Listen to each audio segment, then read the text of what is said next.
We're doing another fantasy football mock draft tonight. It's August, so of course we're doing another fantasy football mock draft. That's what we do here in August. This is the WalterFootball.com After Dark show for August 21st, 2025. So it looks like we have 6 spots left. I'm going to post the link right now. I did it beforehand in the pre-show here, but you can click the link here. It's first come first serve. So we have 6 more spots, and as soon as it's all full, we are going to start this mock draft. So please hit like, subscribe, comment below, share this video, visit the link in the description from the merch store. As always, learn something from the merch store. It is the Watson and Tucker massage parlors. Get your happy ending today t-shirt. It's a little wordy t-shirt, but it's one of my favorites because of the graphic. It's like a shady massage parlor, and the word massage is misspelled on purpose. I thought that was a good touch. Looks like we have one more team left, so let me cut through the intros here. We have a 20% off sale in the merch store, so anything you buy here will really help us.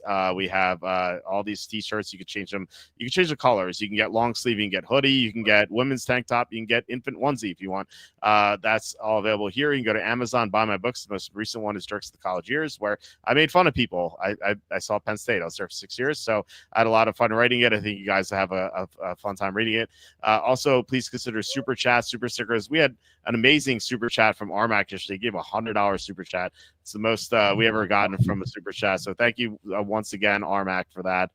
Really appreciate it. Help us out a lot. I always say that like I $5 super chat will like octuple what we make in these videos. Like, can you imagine what the $100 one did? That's like I saw the revenue thing. It was like steady, then like spiked. So thank you, Armac. Really appreciate it. And thank you everyone for watching Com Things. Sue, John Sanders, Can't Make an Eagle, Jen, everyone who's contributed in the past as well. We are joined by Kenny from thecapIsFake.com. Also, Kenny, I'm sure very tired from a third baby newborn at home. Kenny, how's it going?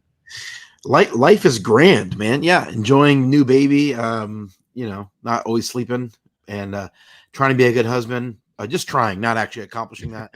But just attempting in my failed attempts. But yeah, man, life is grand, and I'm drinking coffee at 11:14 p.m. Eastern time.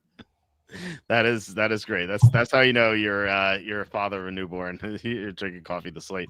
All right, we'll start the draft, and I should note that Kenny, if you notice the title, Kenny is going to grill me and also Charlie for some of our bad takes last night. I don't know what they are, but Kenny said, when can I criticize you for your bad takes yesterday? And I said, well, anytime you want. So look, I'm not immune to making bad takes, so we'll see what happens.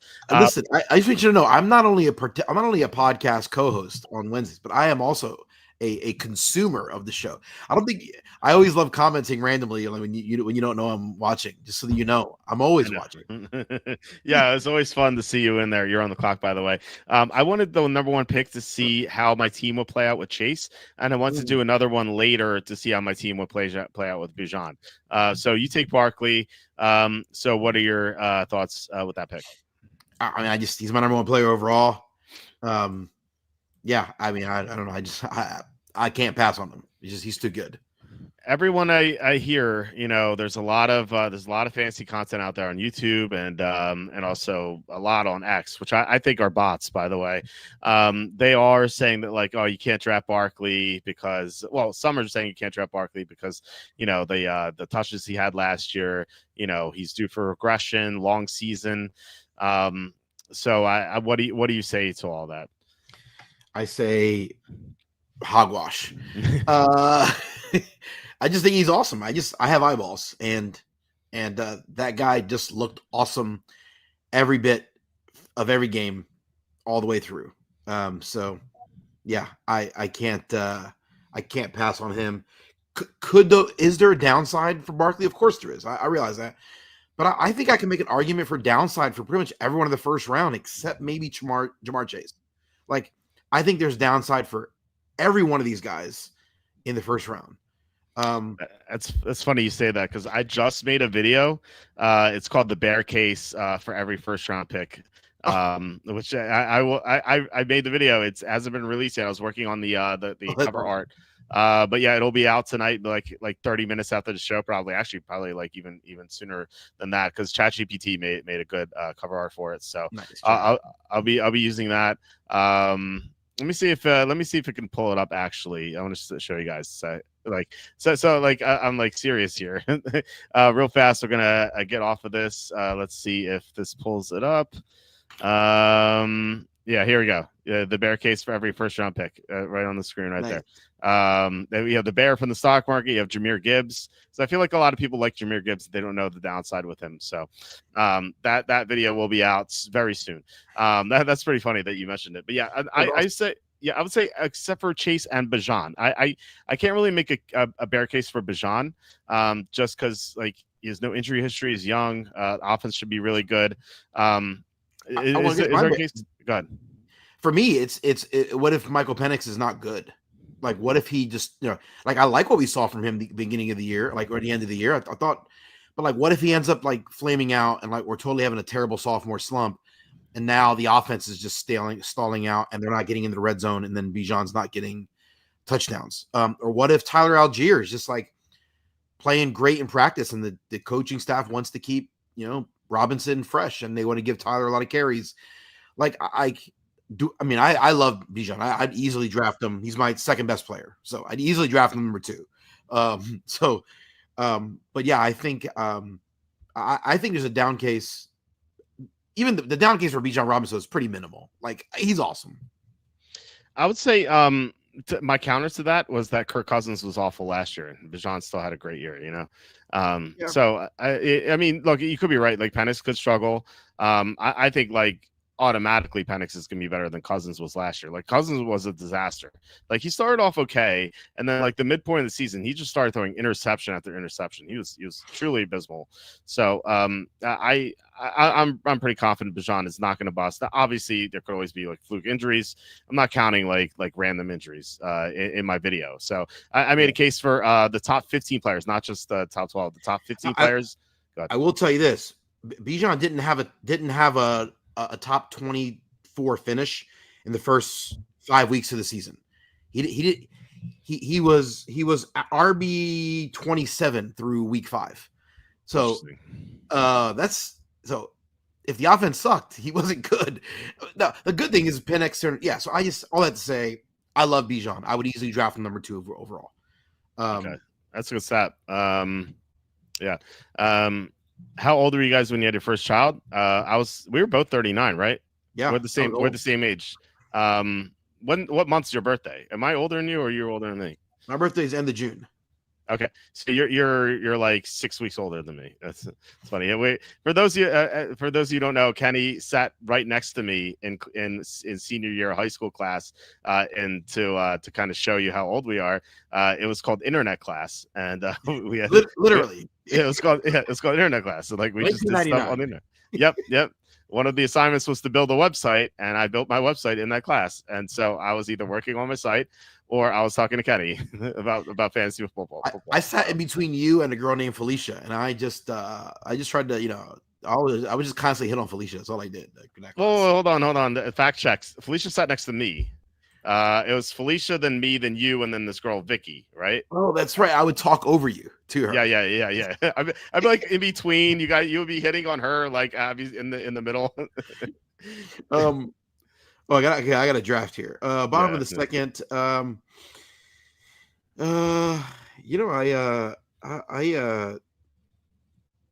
gonna do something that just to see how my team shakes out.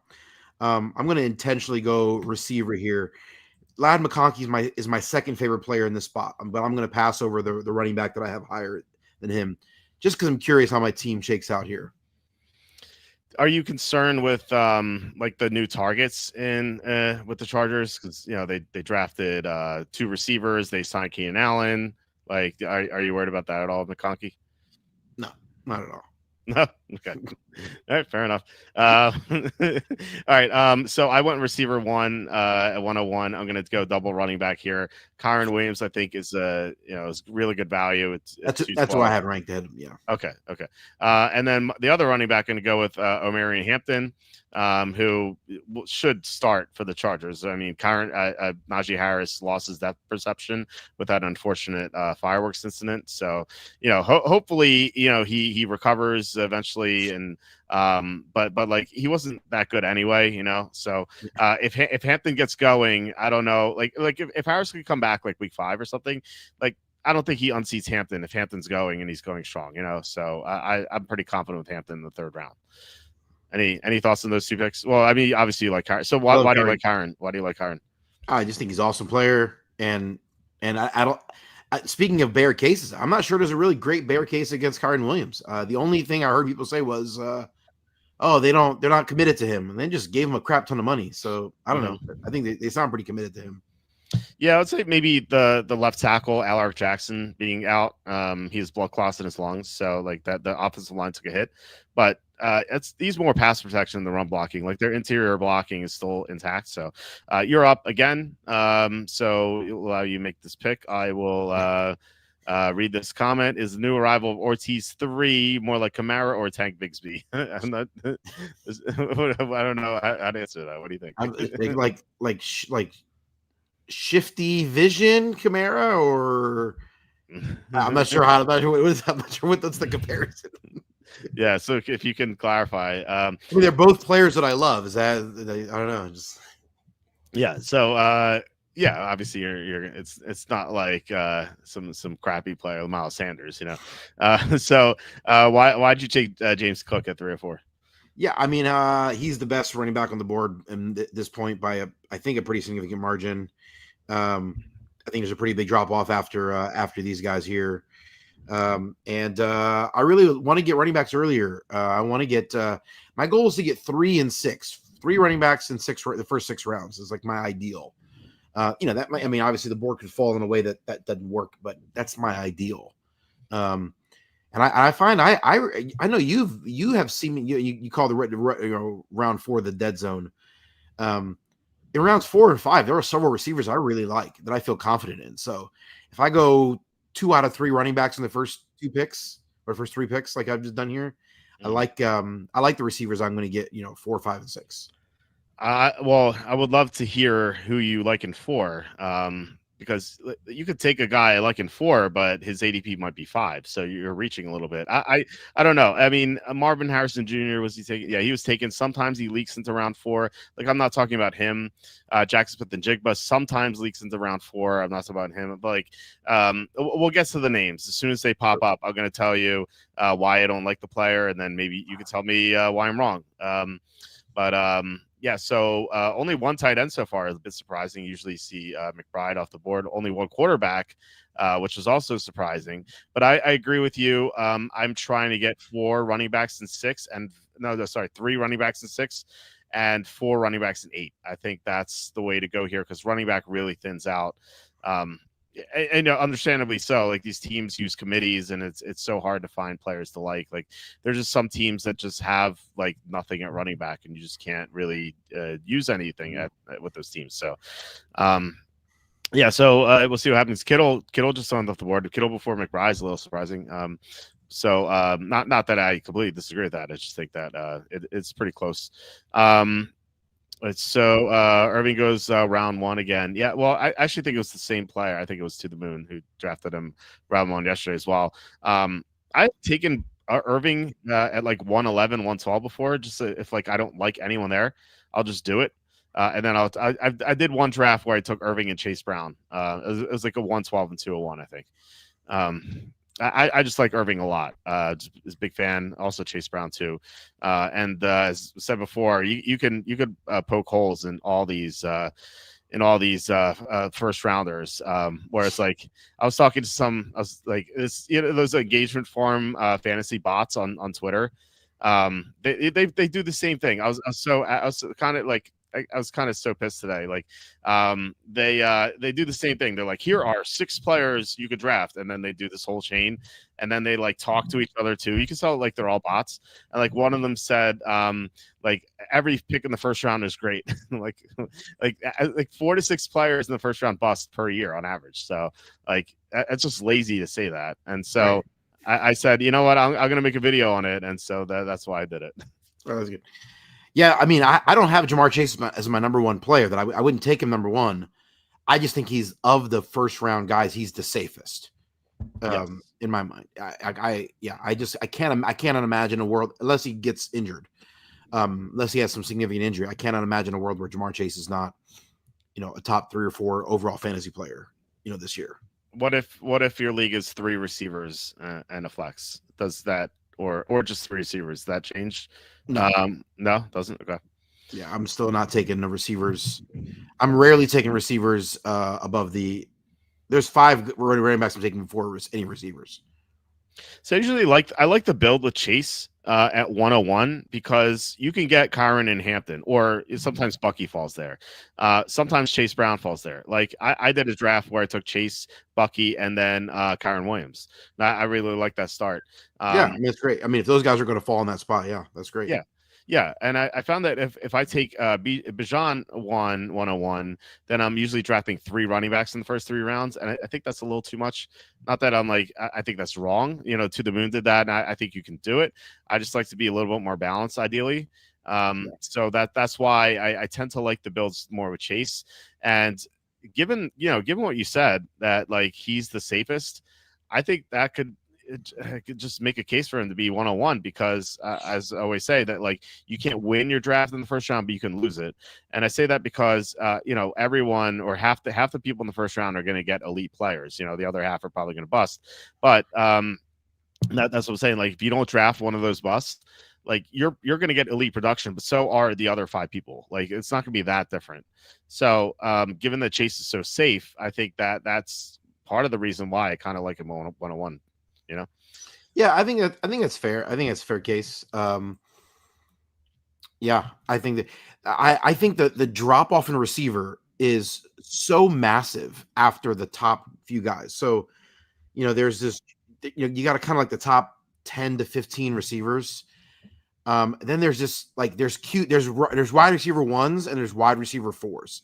There's no such thing as a wide receiver 2 or 3 in fantasy football anymore. Like, because teams just pass the ball so much, guys are so spread around. I'm on the clock here. All right, this is the dead zone that you say, but yeah, this is an easy selection for me right here, and who I know that you say is the worst pick of the 4th round. Yes, he is. But he's not. I'd take him in PPR. I'd take him early 3rd. Standard, I'd take him mid 3rd. We disagree completely on this guy. Yeah, this is where you're wrong, and I think the people need to know how wrong you are on this. Okay, well, tell me why I'm wrong. I don't want to draft a 30-year-old running back on a bad team, but tell me why I'm wrong. I'm actually working a little bit of a research project. The idea of the 30-year running back is actually elite running backs. 30 don't actually fall off the cliff at 30. So that's actually a misnomer. I think the fantasy community kind of believes that, and I think that's not necessarily accurate. Secondly, Alvin Kamara has been on some terrible offenses the last couple of years and has still produced greatly. Has he? I feel he's had Derek Carr. He's had Derek Carr. They were about 2 years ago. They were the worst 3rd down team in the NFL. They had the worst red zone efficiency in the NFL, and he was still like running back 6. Like they've been terrible. And then I watched him play the last few games of the year before he was injured. He was awesome. He was electric, just as fast as ever. He has not lost a step. If anyone tells you they've lost a step, you can disregard their opinion forever because that person doesn't know what they're talking about. He has not lost a step. He looks awesome. And so the only argument against him is that he's going to be terrible. That the team's going to be so terrible he's not going to score. Okay, I'll take my chances. I mean, okay, in the 4th round, I'll take my chances for a guy that can produce 2nd round talent, 2nd round production. He's far and away a better option than Swift or Aaron Jones or, oh God, RJ Harvey, who I have rated as an 8th round selection. Like he's better than Henderson. Come on, Henderson never played it down in the freaking NFL. Like I don't understand.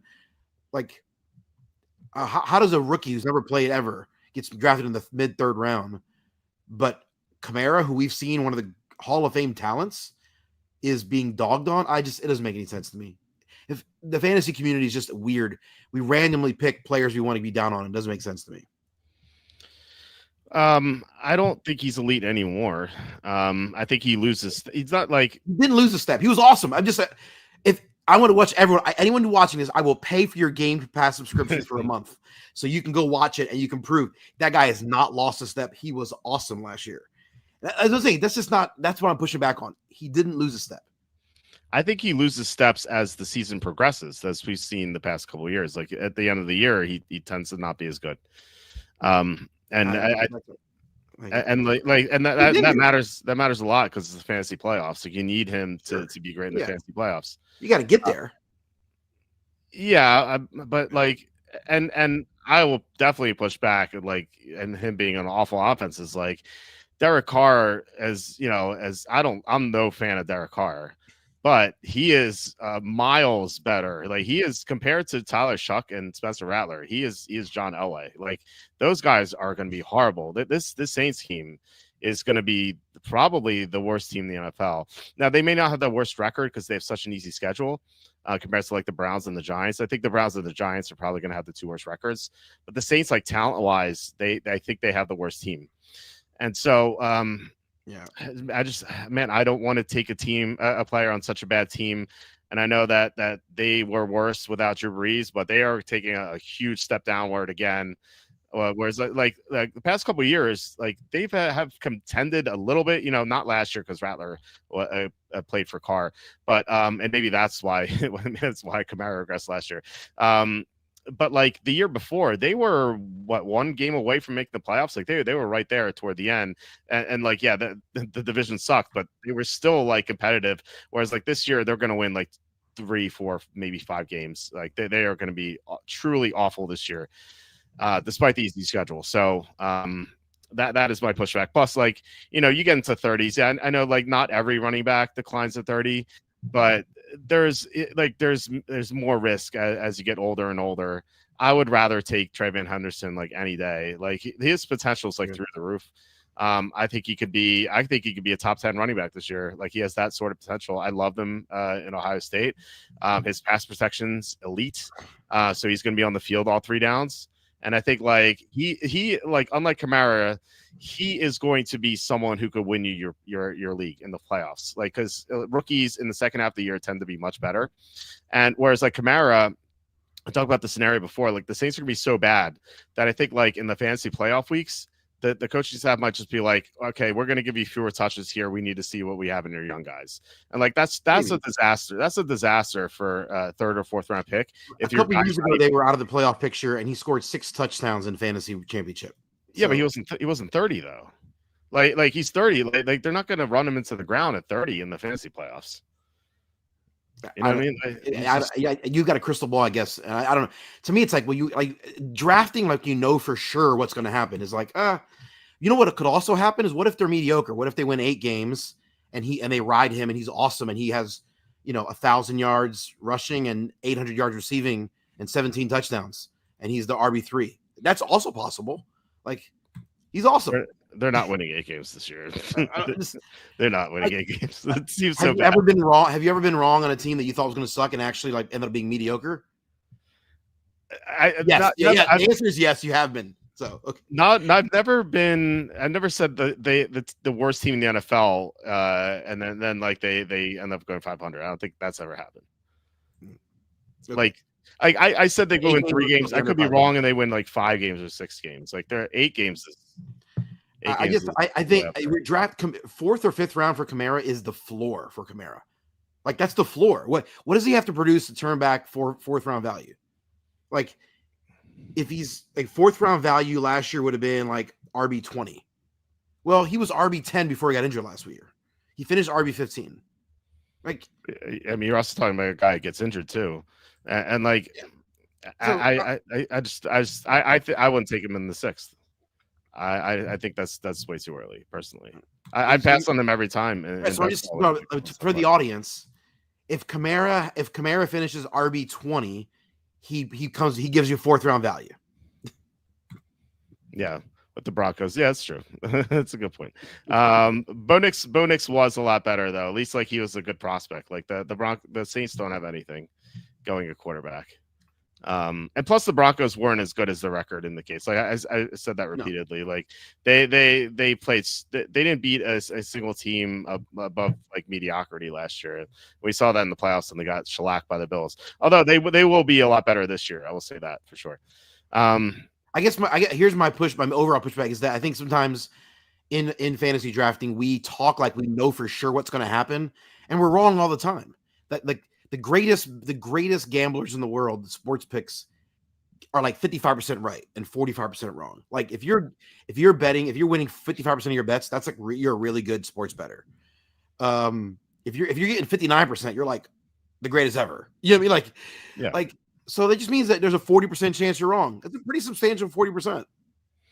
Well, I mean that's with the spread and everything, you know. Like Yeah. pick a game straight up, like your percentage is gonna be much higher. Yeah, not much higher. But I'm just saying, like, I'm just saying, just in general, we draft like we know for sure how great a team's going to be, and I think sometimes we got to just be humble and go, oh, you know what? I've been wrong before. I could be wrong again, and we could. But what if the Saints are not terrible? Like, what if they're just mediocre? Well, in that case, Kamara should be a mid-second round pick, and no, get him in the fourth. I still 30 years old and gets hurt a lot. I even if the Saints are 8-9, I think fourth round at best for me. All right, we should make a bet on this because I would be willing to bet a lot of money that Kamara. I'm not even a gambling man, but I will. Wait, what's the stipulation? Like what are we betting? I don't know. We come up with a I don't know a position or a ranking, a number of yards. I don't know. I think he's easily going to return fourth round value, and you know, like he's going to produce in a way that I'm going to go like, he'll produce what a fourth round pick should have given me. That's my thought. Okay, I guess we have to look at what fourth round picks usually do. So I mean, look, I'll bet it. I'll probably bet it on it anyway. All right, if I was the first fight I wanted to pick with you. The next fight I wanted to pick with you guys was Tyreek Hill. You guys were dogging Tyreek Hill pretty bad. Oh, I don't want and Tyreek Hill won fifth round. You could have taken Tyreek Hill at 504 and you didn't. Well, I know I have Courtland Sutton just slightly ahead of him. That's why. I don't know. Wait a second here. Like Sutton's usually going fifth round, and like so if you have Sutton ahead of Hill, then like you have Hill in the fifth round. Then I think Sutton's like a third round. I got a third round grade on Sutton and on Kamara and Hill. So man, I like all those guys. All 30 plus, man. You gotta go with the youth movement. You can't still good players. Sutton's like I like Sutton. Like I don't love him. He had his best year last year. I think that there could be regression. He just got paid. Yeah. If I almost took Sutton at 501, I took more. It was very close. So like I think Sutton's range is like 501. Like I think that's kind of the right range for him. Hill is like fifth round is like understandable, but his ADP is 306. So I have zero interest in Hill at 306. I think that's crazy. Oh, I've been seeing. I'm usually getting him in the fourth if I'm liking him. It's usually even late fourth. So, but if he's going third, yeah, I'm not interested in the third. Okay. There's usually other guys I like more in the third. Yeah, for sure. Fourth round, I can understand the upside, and I hate the fourth round. So if you want to throw like a dart on him in the fourth round, I don't really have much of an issue with that. I would never take him in the fourth round, but like I could at least understand it. Third round is just out of the question for me. Like here, fifth, like Kid No Name took a 505. Like that's worth the gamble. I think. Although I think Miami's going to be like horrible this year too. Like they lost their left tackle. They were already bad last year. I think they'll run the ball better because they upgraded their guards. But pass protection is going to be a big issue. You have to worry about Tua also. It's not just Hill falling off. Tua's concussion. If he suffers a concussion, you have the Cougar Hunter. Is Zach Wilson coming in? And like I'm not confident in Hill at that point. So yeah, you have to worry about multiple things. I also think Mike McDaniel could get fired too, so that could create like a mess too. So they might make him better though. That's true. Depends who comes in, but well, I mean, really anyone at this point will make them better. So that is a good point for sure. If you guys have any Yeah, I think Hill in the fifth round is amazing value. He could return first round production. There is a scenario where he does bounce back, but I feel like his days are behind him. But we'll see. He's another one. He looked awesome when he could down the stretch. Like he don't look like he lost a step at all. I know I've heard you say he lost a step. I'm just like I don't see it. So unless I don't know. I trust my eyeballs more than anything else. And I just go, that guy hasn't lost it. Everything went wrong in Miami last year. He was still the 23rd best receiver in fantasy. Like, that's not bad for everything going terrible. I think he lost a step. I didn't see the same Tyreek Hill. It wasn't like a huge step. I think he just lost something. I think you're making that up. I think you saw the numbers and it made you mad and it blinded you. Well, where were the numbers then? Why didn't he do anything? Why was he terrible? Oh, because the situation was terrible, right? But he was still the 23rd best receiver. Like, what is the situation going to be better without their left tackle? No, I think it could be equally as bad, which means he still returns fourth round value. But what if they're mediocre? Like, if you're drafting him in the fifth round, fourth or fifth round, like, well, then you're that's good value. Like you're drafting him at his floor, I guess what I should say. Yeah. Like, but what if things go right in Miami? Like, there's possibility for that to turn around and rebound. In that case, maybe he produces second round value or first round value. Like, I think I want to draft guys at their floor, and I think drafting Tyreek Hill and guys like Kamara, guys like Sutton, guys like Hill, I think they are at their floor in these positions, in these spots here. I think, I think drafting a guy like Omarion Hampton the third, I think that's that you're on the higher end, not his floor.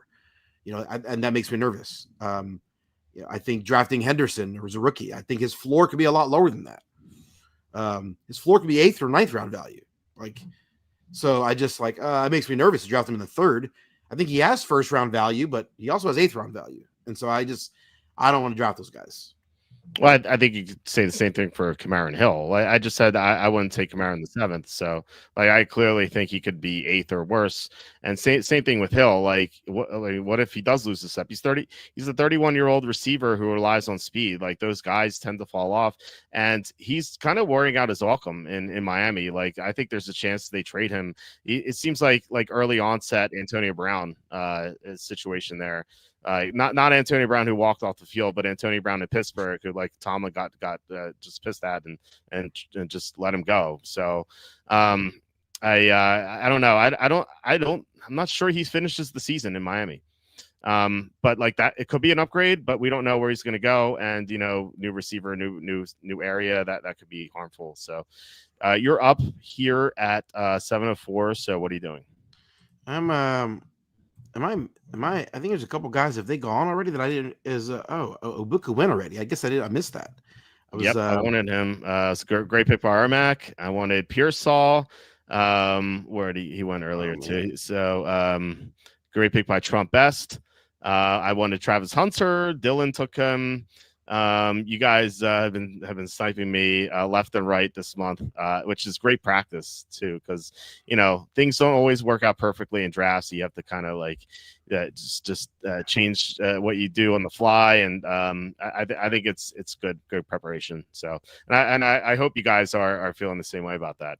All right, I guess I'm gonna do this just for funsies here. Oh, my internet's not working. There it is. All right. Mahomes. All right. 7th round. I can't believe I'm taking a quarterback in the 7th round. What is going on, Kenny? I actually just wrote an article today where I said I'm going to say we'll talk about it, where I think basically making the case why you should draft quarterbacks late. And so, but I mean Mahomes. I mean, in the 7th round, I think is fine value. I think he has upside. So for me, the guy that I'm rounds 9 and 10 is where I'm really targeting guys, but I'm glad with Mahomes in the 7th. That's probably the earliest I want to take a quarterback, to be honest. Though I don't really, if I'm in the 4th round and Jackson is available, Lamar Jackson's there, then I'm willing to take him in the 3rd or early 4th. But other than that, I'm not really. I don't love taking the quarterbacks early. So we had 4 guys that went there in the 4th round. I just Yeah, generally not a fan there. I'm taking those guys every time, just because I don't like the fourth round. I don't like anyone else there. So, I mean, we can talk about the fourth round. Although I will say I wanted Charbonnet. I was like at 7-1. I'm like, there's a chance he comes back to me, right? Well, a kid no name made sure that wouldn't happen. So fourth round, Mike Evans. Do you like Evans? Yeah, he's fine. So he's another old receiver who has a Yeah, hamstring injury. He's like he's gonna be and just under 32. unlike what I saw from Hill on when I watched the games, Evans does look like he has lost half a step Okay. in his speed. Okay. You just said you don't like Harvey, so we can skip over that. Yeah. Aaron Jones at 403. That could be a committee. Now, if it's only Aaron Jones, I think he pays that off. But Yeah, I got Aaron Jones as like a 6th round pick. okay, yeah. So that's too early. Well, fifth round. Okay. DeAndre Swift at 406. What do you think about that? No, I'm not taking him. Okay. Well, we talked about Kamara already. Devontae Adams at 410. What do you think? I'm fine with Devontae. I have Devontae Adams in a 3rd. No worry about Stafford's back. No, it'll be fine. And Devontae Adams is it'll be fine. He was great. I heard he's having trouble walking. Yeah, then Jimmy Garoppolo will be thrown on the ball. Okay, I might be Stetson Bennett at this point. He's looked great.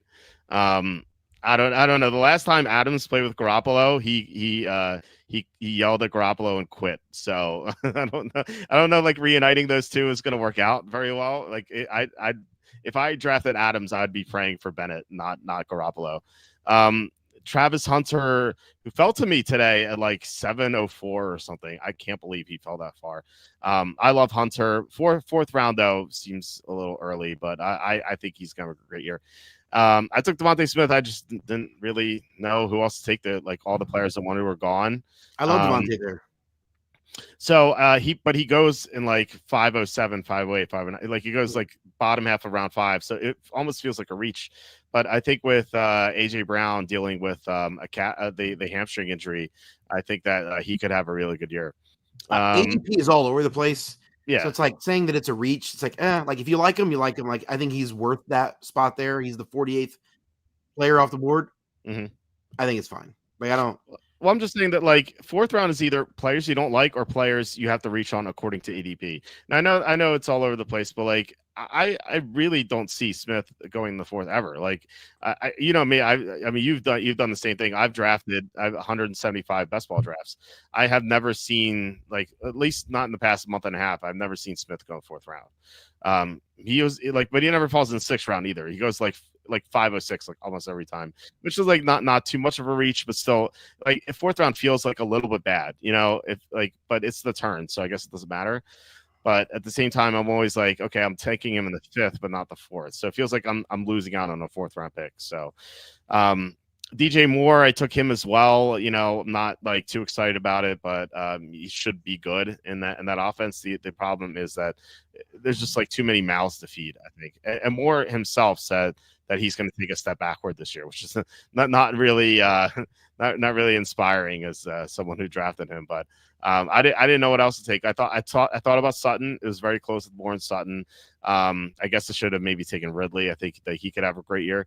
But and then Rashee Rice, you know, a little too early, just given that he could be suspended 8 games. It's looking like 6 to 8 games.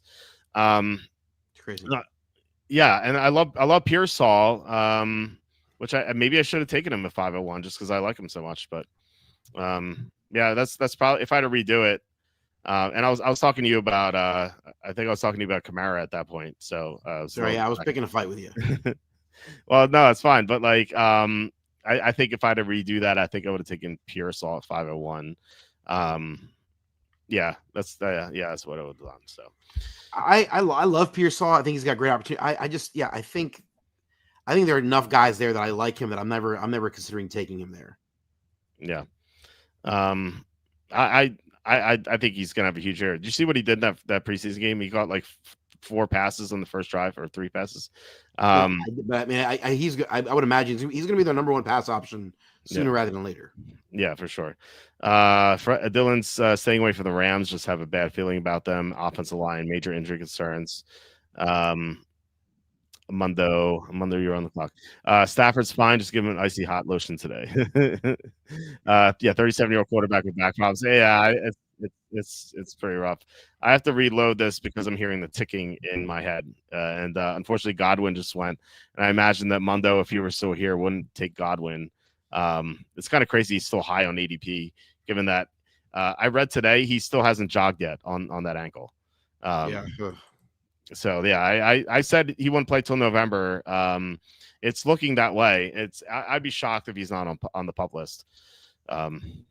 So that's why Ibuka's going 5th round now. So, and also Jalen McMillan got hurt too. So like the options are kind of running out in Tampa. Whereas like back when they drafted Ibuka, it's like how many mouths can they feed there? It's like Godwin, Evans, McMillan, now Ibuka, Otten. They have Irving and White out of the backfield, but like a lot of those guys are injured, and White has been banged up too. So it's looking much different than it was. I want to ask you about Mixon. Mixon went 708, but that was auto draft. Have you changed your mind on Mixon just based on I don't know if you saw the report today saying that he might land on the pup list? Yeah, I mean it's hard. I don't know. The reports are so ambiguous. Like it's hard to like some reports. It's like oh he's expected back, but we don't know the timeline. We like it could be serious, but he's working to get back by week 1. Like what? Like it just seems like a mess. And you're just like okay, well, in best ball I've stopped drafting him because I have so much of him. I just have to. I just can't. I can't afford to have exposure to him. I have him in like 48% of leagues. So, oh man, great pick by Braylon Allen. I was going to take him. Sniped again. That is an outstanding pick, Braylon Allen. I think he's going to have a monster year. You're up, by the way. It's Hall and Allen have rotated like 50-50 in the preseason, and the coaching staff, like by all accounts, they love Allen and they back that up with that rotation. And Hall is in his contract year, and the Jets are going to be bad this year, so they could trade him. So if they do, Allen's just going to take off.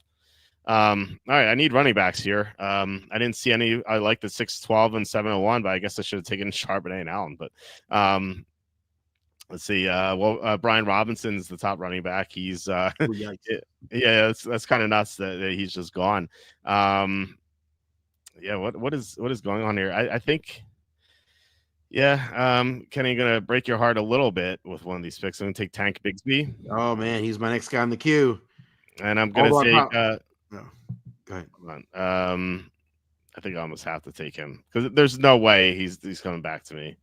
I'm gonna take I've learned my lesson in these drafts. I'm just gonna take where is he? I just saw him and I can't find him. There he is, Garendo. Let's take Garendo here. I'm tired of not getting the guys I want. So Bigsby, he was the RB1 in the second preseason game. Garendo, of course. When McCaffrey gets hurt, not if, he's gonna go nuts. So I wanted a third running back earlier, but like I said, 612, 701 seemed a little early. But again, if I had to redo it, I think I would have taken Charbonnet. But I think I would have taken Charbonnet instead of Samuel. I love Tyler Warren. He's my tight end 4. That's how high on him I am. So I'm willing to take him in the 7th round. I know you're not a person who likes to take tight ends early, and I'm not really either. But I think Warren, if I'm right that Warren's tight end 4, then I think that he is definitely worth taking in the 7th round. You've taken Shakir and Dobbins. Want to talk about those? Yeah, the Dobbins. The thing with Dobbins is undoubtedly he's going to be injured at some point, right? Like he just I said this last week. I thought he was a Hall of Fame talent and just career derailed by injuries. But even wherever he's been, he's still been productive. And he's a smart player. He's savvy. And I think he can still be productive. And I think in part, the guys that I trust most who watch a lot of college football that I have read recently have just said how absolutely raw and far away RJ Harvey is from being a productive NFL. Like he's like raw athleticism and talent, but just really far away from being ready to play. So that to me opens the door for Dobbins to do what he's done most of his career, is be great for the first half of the year and then get injured or fade down the stretch. And so, when it comes to if there's injuries early in the year, or if I've got bye weeks, or if I got a flex weeks, I think Dobbins is the kind of guy you could utilize. But just knowing that I'm probably not going to, can't rely on him for the whole year. So you don't want him being your RB3 or your main flex, but as an RB4 or your kind of secondary flex, I think he's a great option. Yeah. And Shakir. And then Shakir, I like Shakir, but I don't love him. I think he'll be fine. The reports that I've read seem to be like he'll be fine for week 1. He's the number 1 receiver in what we expect to be a good offense. James Cook had the worst or the best touchdown efficiency since like 2007. There's just no way. Like he only had 48% of the touches, running back touches, and had 17 touchdowns. Like that's just not going to happen again. And so I would imagine Shakir will get a few extra touchdowns. So anyway, I still think Cook will be great. I think Cook will be 10 touchdowns. I drafted him, obviously. I think he's worthy. But and I think I like to have Shakir on my roster in the 9th round. I like how you're bashing Cook, but you drafted him. I'm not bashing him. I'm just saying 17 touchdowns is not realistic. Like, definitely. If I thought 17 was realistic, he'd be going the first round, right? I mean, how many is he scoring this year? Do you think? I think he gets a double digits. I don't think it's unrealistic to expect 10, 12 touchdowns from Cook. Okay. Yeah, so the guy who went after Shakir, JCM, he wants. Everyone says he wants to be called Bill, but Fantasy Counselor did an interview with him, and apparently he wants to be called JCM. So JCM went at 905. What's your take on that situation with Brian Robinson heading out? A week ago on this show, you said to me this was just reported by someone from the Atlantic. You're not even sure if they're a good reporter. Ben Standig, yes. That was it. That Brian Robinson probably won't be on the team. That was it. Like that, and then like this escalated really fast in a very short period of time. Yeah, it went from like one random rumor to like what to like he's definitely not going to be on the team. They're looking to trade him, and if not, they'll probably cut him. So I don't know what to make of that. I have no idea because Brian Robinson's a fine player. Like, he's not amazing, but he's like whatever. He's fine. He's a mid-level mediocre guy. Whatever. So I don't know what to make of it. Everyone that I trust says this guy, Matt Waldman, who I read a lot of his stuff. I really appreciate. He says that JMC would have been, JCM. Had he actually had a full like normal college career, because he bounced around and then lost his eligibility, and there were kind of some weird things that happened, so he didn't play a lot. But if he had like a normal college career, Waldman says he probably would have been a 4th or 5th round pick, and we'd be viewing him very differently. Yeah. And so I trust Waldman a lot. And so, he's got a great track record. And so I think, I think in this point of the draft, this is probably, I currently have him listed as a 10th rounder, but maybe that's probably not a realistic. Maybe he's really got it. Maybe you really got to get him in the 8th or 9th if you want him.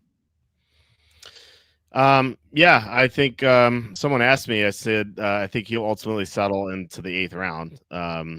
And I think if someone's like, what if your draft's full of DC homers? And I was like, okay. I mean, 7th is like acceptable, I guess, but I worry that Rodriguez might siphon some touches early, but like the reason why they're getting, well, there are a couple of reasons. One of the reasons why they're getting rid of Robinson is because they like JCM so much. So I think second half of the year he could really take off and win you a league potentially. The other reason why, like Robinson, apparently he's like too expensive and they don't want to pay him. So that's also another reason. So they credit. It's odd though, because he's only got a $3 million salary. Like $3 million in NFL money, it's nothing. Like I don't know. Like it just seems like odd that like okay, you're gonna dump him to save $3 million. Okay, I guess that's fine, but like I don't know. It's like a weird situation. It's his contract year though, isn't it? Like they have to either resign him or just lose him. So yeah, well, you're going to lose him now for nothing. Why not just use him for a year and then lose him? Maybe get a comp pick. Maybe you get a 6th round comp pick. I don't know. Like, I guess they just don't want to use him. Like if they think JCM is so much better, they're like, why not just trade him if he's in the contract year? And that's why I think the Jets are going to trade Hall, because they love Braylon Allen so much, and Hall's in his contract year. So I just think it just makes so much sense. I think Seattle could trade Walker for the same reason, because they love Charbonnet. He looks better than Walker. And so Walker's in his contract year. Like, why not trade Walker? Yeah, Yeah, I guess. Just Yeah, could be on the move. it's just strange. I don't know. I don't know the ins and outs of NFL contracts. Obviously, I don't know why, but it just seems like an odd situation. Like, why not just utilize them while you have them? I don't know. What do I know? Yeah. Well, I mean, you know about contracts. You write about thecapsfake.com. It's You true. know all about the contracts. What are you talking about? I just like, well, what? I just don't understand why NFL teams do the things they do. I don't always get it. That's I guess what I was about to say. Well, we just saw an NFL team today trade a 4th-round pick for Devon Bailey. So, like, That's true. these teams do stupid things all the time. And it just goes to show, like, if you're paid a high salary and you have a job that's only 1 in 32 in the world, it doesn't mean that you know what you're doing. Yeah, You would think that, like, that's true. in a world with 8 billion people, they could find 32 great GMs, like, but they can't somehow. You know, it's just, Sometimes I feel like it's really arrogant to think I could do the job, but then I watch NFL teams do things. I go, I think I could do the job. yeah, or at least like do a mediocre job, like, you know, not be like Matt Millen or some of these other horrible GMs. I don't get it. I don't get how they're just like, how do you trade a 4th-round pick for Devon Bailey? Like what goes through your mind thinking that? Like, it's Side note, just yeah, I don't understand.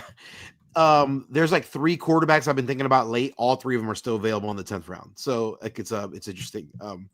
yeah, same for me. I didn't get one. I kind of forgot that I didn't get one because they usually get one in the 4th round. Usually if you're drafting 101 in best ball, you get Burrow coming back to you. So if you take Chase, you get Burrow. So it's like a natural stack.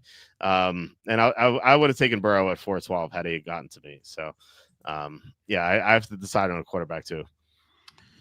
I'm trying to decide if do I go with a tight end here. The answer is probably not because there's like 4 guys that I like, and they're all probably still be there a couple rounds from now. So Yeah. I'm trying to see how late I can go for tight end. I think I can get to the 14th round before I feel like I have to take one. So we'll see. We'll see how that goes. I think I think this is a little bit early for this guy. But I just no, I won't go there yet. Let's go Darnell Mooney here. Okay. I like Mooney a little bit. No, I don't love him. But I like him a little bit. And if the opposite was earlier, if Penix ends up being great, if he takes a huge step forward, I think Mooney could be the beneficiary of that. If they're passing offense, obviously Drake London's going to be the primary. But yeah, I like Mooney a little bit. Well, we'll see when he plays. That's my concern. Is like Raheem Morris is asked when he was coming back from injury, and he said he'll play at some point this year. Which, like, I'm like, okay, just don't really know. We're doing a mock draft, right? So I'm like, yeah. Obviously, like I'm kind of pretending. I'm not drafting like we're actually drafting on August 21st. Right. I'm drafting as if like when I real draft on August 31st is, and on August 31st I'll check the accounts and see like, okay, like I don't know if that makes sense or not. Like I'm not necessarily I don't necessarily draft in mock drafts like I'm definitely drafting as if I have to draft today because it's not. I'm kind of preparing for my August 31st draft or my September 1st draft or September 2nd. By the way, I have drafts 3 days in a row. Was our draft announced? Our draft time? Oh yeah, you're not in the WhatsApp group. August 31st. How am I supposed to know that? No, that's so frustrating. I'm curious in the chat if anyone uses WhatsApp. Let me know because Walter refuses to use it. What's okay? Let me do WhatsApp. Why does this thing exist? We have something called group texts. Why don't we use group text? Everyone has text. I don't have WhatsApp. I don't know where to get it. I know obviously the store you could download it, I'm sure. I don't know if you need to pay for it. I don't need like how to get an account. Like maybe that makes me a boomer or something. But like I'm not the only person in the league who doesn't have it. Like Dave doesn't have it either.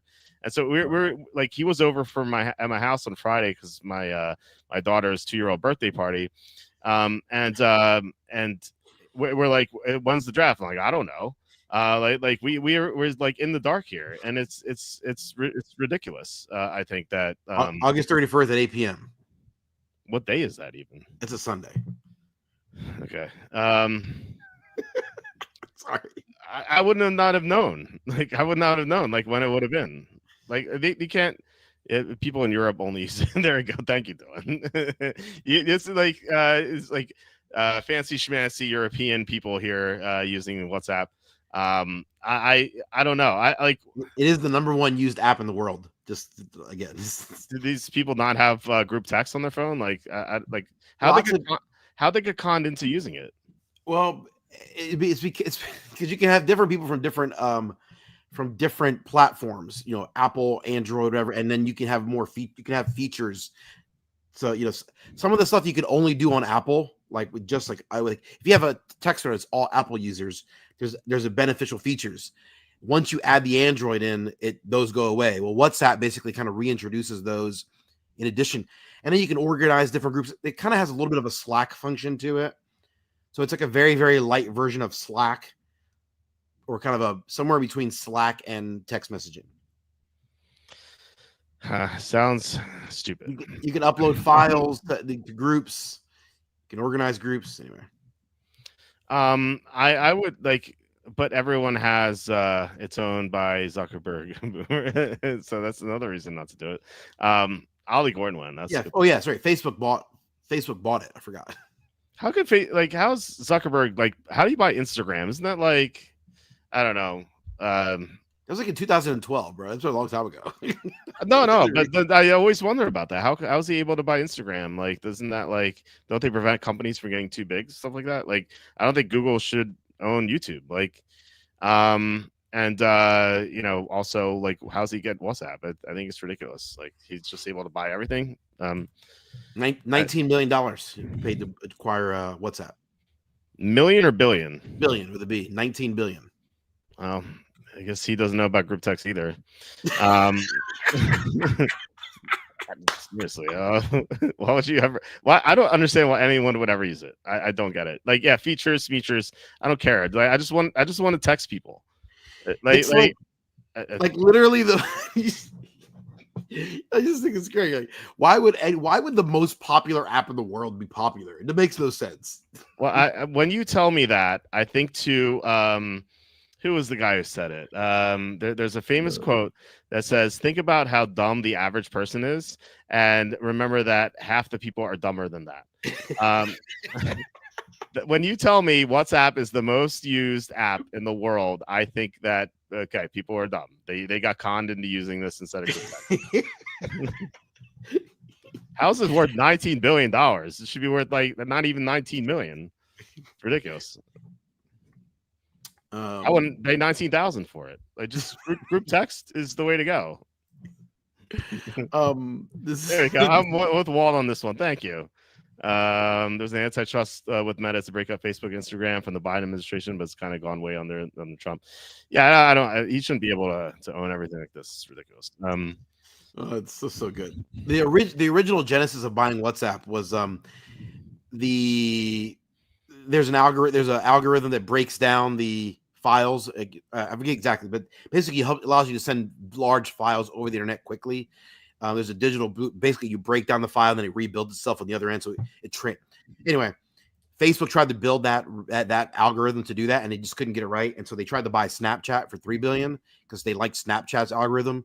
And then Snapchat said no. And then a year later, they bought WhatsApp because WhatsApp basically had the better technology. And so Zuckerberg there's one piece of technology he wanted to implement into Facebook and Instagram and other Meta products coming on the market. And his engineers basically couldn't build something that matched WhatsApp, so they just stole it or bought it and then implemented it.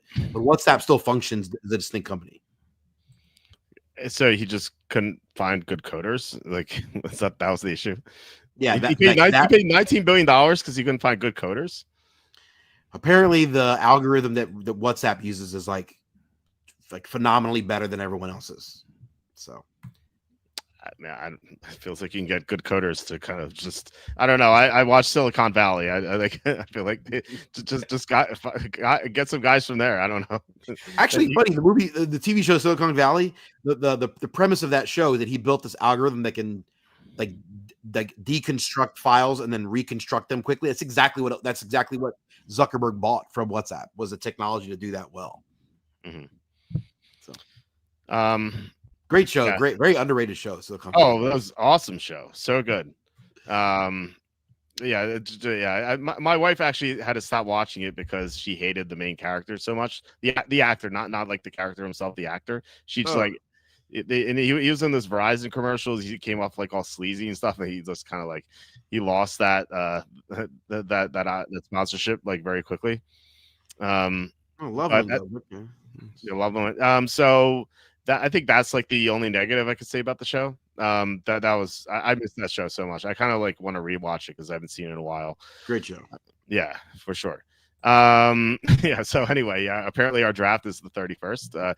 Glad I'm usually asked, I'm like one of the founding members of that league. I'm usually the commissioner always asks me if it's a good date. And apparently because I don't have WhatsApp, you couldn't ask me. Like Lambert Smith, man, damn it. I was Ooh. gonna draft him. So that's yeah, all these guys that I like are gone. So kind of have to figure out what we're gonna do here. Um he took Jalen Wright too. Yeah, we're totally off the rails here. We're not even talking about this. I know. I took Jalen Wright because I think he's awesome player. And I don't think he's that far behind Devon Achan. And if Devon Achan he's tiny, he's 155 pounds soaking wet, I think. Like this guy, like does he know what protein shakes are? Like, come on, somebody help the guy out. Apparently not. Keaton Mitchell, another one of my favorites, just went. Yeah. But yeah, I'm taking Luther Burden here. I heard Matt Walden today on a podcast say he's the best rookie receiver in the draft. Matt Walden, in my mind, is one of the best, maybe the best, with all respect to Charlie. Charlie's great too. But Matt Walden is one of my favorite in terms of just evaluating how good rookie players translate to the NFL. And he says he thinks Burden, on talent and skill set, he's the best receiver coming out of the draft this year. He thinks he's way ahead of McMillan. The situation is the question mark. Like, how good is Chicago going to be? How much are they going to use him? Like, there's just a lot of question marks there. But in round 12, I'll take the chance. Yeah, he isn't even past Olamide Zacchaeus yet on the depth chart, and Zacchaeus scored a touchdown in the Monday night game. Yeah, I think Waldman has said like that's just gamesmanship. That's Ben Johnson's style. Like, kind of coaches really hard. Waldman said, "Rest assured, Burden will be well ahead of Zacchaeus in the offense." So yeah, I can see it. I think that's one of the reasons. Like, those are the preseason in general is mostly bad. It's like if you don't watch any of the preseason games, you'll have a better opinion on players. Like it's like because things like that happen, you're like, oh, that guy's better. Like, but actually he's not. What I have started to realize though is that the reports from the joint practices are actually what I want to be focusing on, because it seems like the joint practices or teams are actually doing their real stuff, not necessarily in preseason, which is an interesting thing. I mean, joint practices didn't exist 10 years ago, right? I mean, yeah, it's true. I mean, these days players don't even play in the preseason for some teams. Like Sean McVay hasn't played his starters in the preseason in 7 years. And I don't see why he would. I mean, like, these guys get hurt. Like, why would you play them? I always think back to 2003. If you remember the year, you might know what I'm talking about. Michael Vick got hurt in the preseason, and the coach got fired that year. So, like, how can you risk playing your starters? Like when Joe Burrow was getting knocked around on Monday night, I'm like what is happening? Like, if he went down, Zach Taylor would have been gone. Like that's it. Like it's just so irresponsible to play your players. I think they should just do away with the preseason. Maybe have one game, but like, I always hear that like, yeah, they need to get ramped up. But like in college football, they play right away. Like they don't have a preseason. And like you see like Miami versus USC week 1 in college football. Like there's no gearing up. Like they just go right away. So like if college players can do that, why can't NFL players do it? Yeah. And if you're worried about them getting off to slow starts, I'll point to like the 0-1 Patriots started 0-2. They won the Super Bowl. The 21 Bengals started 0-2. They went to the Super Bowl. Like these teams can start 0-2. The Cowboys that 1 year with Emmett, they went. They started 0-2. They won the Super Bowl. Like you see all the time like teams starting off slowly. Eagles last year were 2-2. They won the Super Bowl. Like it doesn't really matter what you do in September. It just matters what you do December, January, and then February. So that's my rant preseason. I would love to see it removed. While you decide, I'll talk about my picks. I took Caleb Williams as my. I needed two quarterbacks here because I didn't draft one early. I paired him with DJ Moore, just kind of stacking there. And Williams looked good in the preseason game, but again, you can't really trust what you see in the preseason. But like, I always suspected that he would do better with Ben Johnson. And then Adam Thielen, like he had some big games last year. Maybe he has them again, or maybe he doesn't because Tyrell McMillan's there. But I'm not a big McMillan fan. And I think Xavier Legette is the one who gets hurt here. I think that I think Jalen Coker might replace Legette at some point this year. But anyway, Thielen still is going to be starting in the slot, and Bryce Young has thrown a lot there. So just taking him there. I would have preferred like Lambert Smith or Pat Bryan or Horton, someone with more upside. But you guys have once again sniped me. So I had to go with Thielen, unfortunately. And you went with Kincaid. Want to talk about him? Yeah, if I was doing this, I was kind of not been as tuned in here for a second. I kind of realized I meant to draft. I was actually going to take Travis Kelce in my last pick, instead of Burden, and then waited. That would have been. So I think that would have been a helpful. I like Kelce in the 12th would have been helpful, but Kincaid's fine. Goddard's also still on the board. I thought about him. The reality is with tight ends, I'm just going to play a guy a couple games and I'll just play the matchups. So even 13th round might be too early if I'm going to play matchups. Yeah. Well, I mean, there's only one pick left if you take kickers defenses, which I wouldn't recommend, but some leagues force you to do that. You brought up Charlie recently. Your text to me saying saying I want to criticize you and Charlie for your bad takes. Do you remember anything Charlie said off the top of your head? So no, actually, I mostly like Charlie. He's great. That's true. He's too nice. How can you can't dislike anything about Charlie? He's just nice. Yeah, Charlie's super nice. Like sure. I mean that wholeheartedly. Like you and I were dicks, but like, like seriously, like Charlie's like one of the nicest guys. And so I really, no, I think you guys are both dogging Tyreek Hill. I think that was the only one. Okay. Yeah, I was looking forward to tonight's episode because I was like, wow, what's Kenny going to talk about? Yeah. I mean that's part of the fun here. Yeah. Is to argue because I think like if you argue politics, like your arguments are just set in stone, and like you just your beliefs are just set in stone for the most part. Now maybe over the years you can change, but you're not going to change like with like a conversation here and there. And like we will eventually see the results of this. We're going to see how Kamara does. We're going to see how Hill does, and then there will be a winner there. But with politics, like you just like you'll keep arguing. I remember like my dad's birthday party, or maybe it was their anniversary party. This one guy, this is my mom's friend, her husband. He and my dad argue politics all the time. And like, the entire party, they just argued. Like they're just like yelling at each other back and forth the entire time, like for 4 hours. And I'm like, what's the point? You're not like my dad's not gonna change his mind. He's not gonna change my dad's mind. Like what's the point? What's the point? I don't know. It could be fun, but at the same time, you're never going to convince anyone of anything, and you're never going to see who's right because, like, whatever happens, everything is going to be spun one way or the other. Yep, 100%. Yeah. So I don't know. All right, we have to make a bet on Kamara. Let's just bet a pizza. Pizza. Okay. Yeah. Are you a pizza fan? You hate pizza now?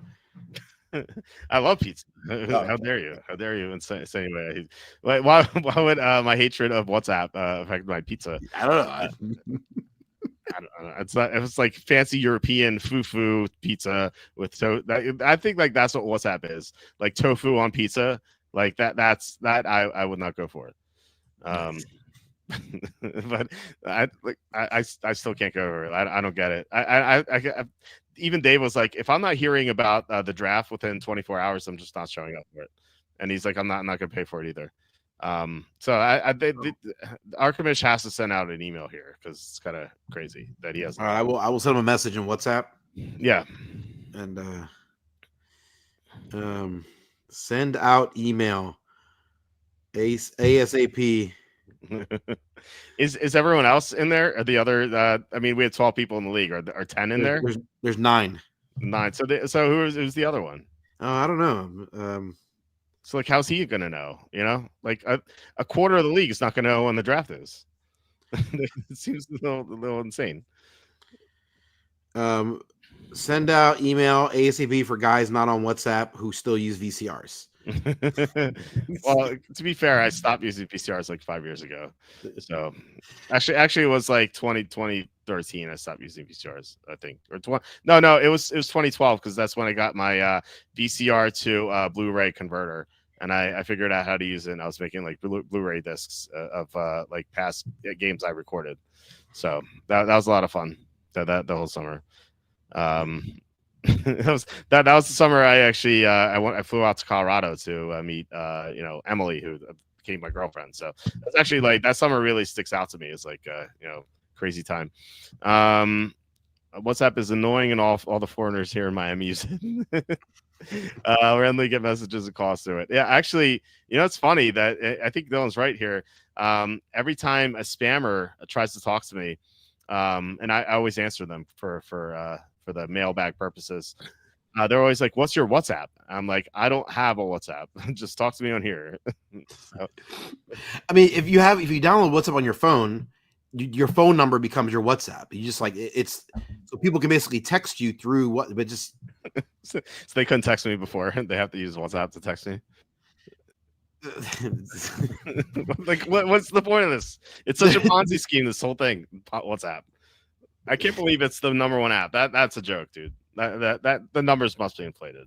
Oh my gosh, you're so great. Okay, who's my okay, I'm gonna take let's see. I kinda in real life here, I would have probably not taken Mooney, but that's all right. I think that's probably the pick in the last few. Because now I'm trying to think of what man. And I wouldn't have taken Kincaid, I would have just waited. I would have taken, but anyway, let's who do I just let me see. Who do I want to talk about? I think let's do that. Demarius Douglas went. I'll talk about Douglas, but let's go with oh man. All right, let's go with Bateman. I like Bateman a little bit. I thought Demario Douglas was gonna get back to me here in round 14, so that's good to know where he's at because I thought he would last, so that's helpful.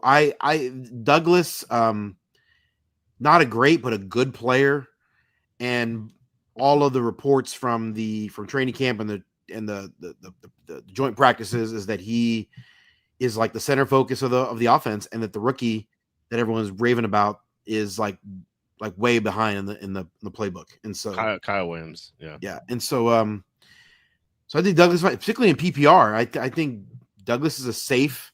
He's not a kind of guy you want to start on a weekly basis, but you've got injuries, you got bye weeks, you need to plug someone in you can trust. Occasional matchups. I mean, I think he's a great pick in the later rounds. Not a lot of upside, obviously, which is what we're. But if you're looking for occasionally you need to pick this maybe more less upside and more more safety. All right, here's another guy that I've been like the biggest hater of Rachaad White for like his entire career. Well, I took the other Tampa backup. I know that's an interesting thing. Like Rachaad White, like I love Bucky Irving. I was an early adopter of Bucky Irving, but Bucky Irving is 170 pounds and he runs like he's 250, and so he invites contact. I am nervous that Bucky Irving is not going to last, because of his style of play. Now you hope that the coaching staff gets through to him and tells him like, dude, you can't run like that. Like that's not wise. You would hope that they do that. Rachaad White has had 200 touches like each of the last like 3 seasons. Like he's going to have weeks where he's like a decent play, even if Bucky Irving doesn't get hurt. And so, if Irving gets hurt, it's probably Tucker who takes the Irving spot, and Rachaad White just stays, right? Like Rachaad White probably doesn't change his. I think Austin Eckler's probably similar, right? In Washington, yeah. And so I think, White's going to get like I don't know, like any running back in a decent offense that gets 200 touches is worth a 10th round pick or more in terms of like what they'll produce. So I'll take White in the 15th. I mean he's basically free in drafts. I don't I think it's odd that this guy was so loved by people. He was like a second or third round pick, like 2 years in a row. And I was like hating on him. Like, why are you guys picking this guy? This guy sucks. And, here I am like defending him. It's weird. He's another guy who could be traded. It's also his contract year, and he even said this is my last year in Tampa. So I feel like he's kind of fed up with the situation. He could force his way out. It's kind of the reason why I like Tucker. Tucker's really talented, and I think what you said is absolutely correct. Like if Bucky goes down, it's gonna be Tucker who takes his role, and White's gonna stay as the third down back. So that's I'm kind of like I like Tucker as like last round pick, just potential. Like same with Algier. We didn't really talk about. I'm not in love with Algier at 11:01. I think 13:01 better, but like you kind of have to take your players earlier here with all the other sniping that's going on. But it's the same sort of dynamic. And like if I don't get Bucky, then I want Tucker. If I don't get Bijan, then I want Algier. Like if I don't, well, obviously I'm never gonna get McCaffrey. But if I'm on auto draft and I get McCaffrey, then maybe not Garendo. But like I will take Garendo when I don't get McCaffrey. I don't like taking my own handcuffs. I like taking other people's handcuffs because like you're basically wasting a pick. I know you're raising your floor, but you're like almost erasing a pick of yours if you take your own backups, your own handcuff. And I know there might be a time and a place for that, and maybe like Garendo with McCaffrey kind of makes sense. But then I just won't take McCaffrey. Like I feel like if you're worried about a player getting hurt, just don't draft him. So that's my stance on it. But and I know other people have that. Yeah. What is that? No, I think you're right. I think if you're like that worried, then just take someone else. Yeah, for sure. Tampa's offensive line is also a disaster. I don't think it's a disaster. I mean, Wirfs got hurt, but he's not going to be out for that long, I don't think. And the rest of their line, I think, is good. Now they might take a step back because they lost their OC, which is true. But like, what if their new OC is good? I don't know. Like they lost Canales and got got Cohen, and like that was like an upgrade. And then I don't know. I don't know how they're gonna look, but I still think they're gonna have a good offense. They might take a step back, but I still think it's gonna be pretty good. They have talent. They have Evans and Ibuka's. They're both good. Irving's great. The line outside of the left tackle situation right now is fine, and then Wirfs will come back sooner or later. So, and Mayfield is he's not amazing, but he's pretty decent. So, I'm still high on Tampa. Sure. I don't know how you feel about them. Who do you think? I think in general, like overall, I expect them to be a decent team. Yeah. Who do you think is going to win the NFC South? I mean, yeah, if I had to bet today, it would be Tampa. But I could see Atlanta taking a major step forward. I bet Atlanta at plus 480. So almost 5-1 for them to win the division. So Carolina is a team I just feel so unsure about because Bryce Young was so like we saw like two different versions of him last year. Yeah, early season Bryce Young, they got benched, was just absolutely terrible. One of the worst quarterbacks you've ever seen. This guy is like should be playing in Division III. And then we saw Bryce Young that was like formidable, like top 20 running back in the NFL or a quarterback. And then we saw bad Bryce Young, like not benchable, but like bottom 5. So it was like a very weird, like how good. Anyway, last pick here. Is it the last pick? Yeah. Yes. Justin Herbert lasting that long is remarkable. I don't think that's real in most drafts, right? That's not going to happen. But yeah, he went 1604. Let me see. Who do I want to? He usually goes round 12, so yeah, it's quite the fall for him. Yeah, I have him listed as a 10th round guy that I'd want to take as my quarterback. Kind of highlight him. Him and Drake May are my two favorites. Let me see. Who would I actually in real life? Who would I take here if I was not taking a kicker defense? I would probably go. Let me see. Dallas Goedert's still on the board. Man, imagine that. If he's last, I could take those guys late. That would be remarkable. Okay, in that case, let's go with this guy here.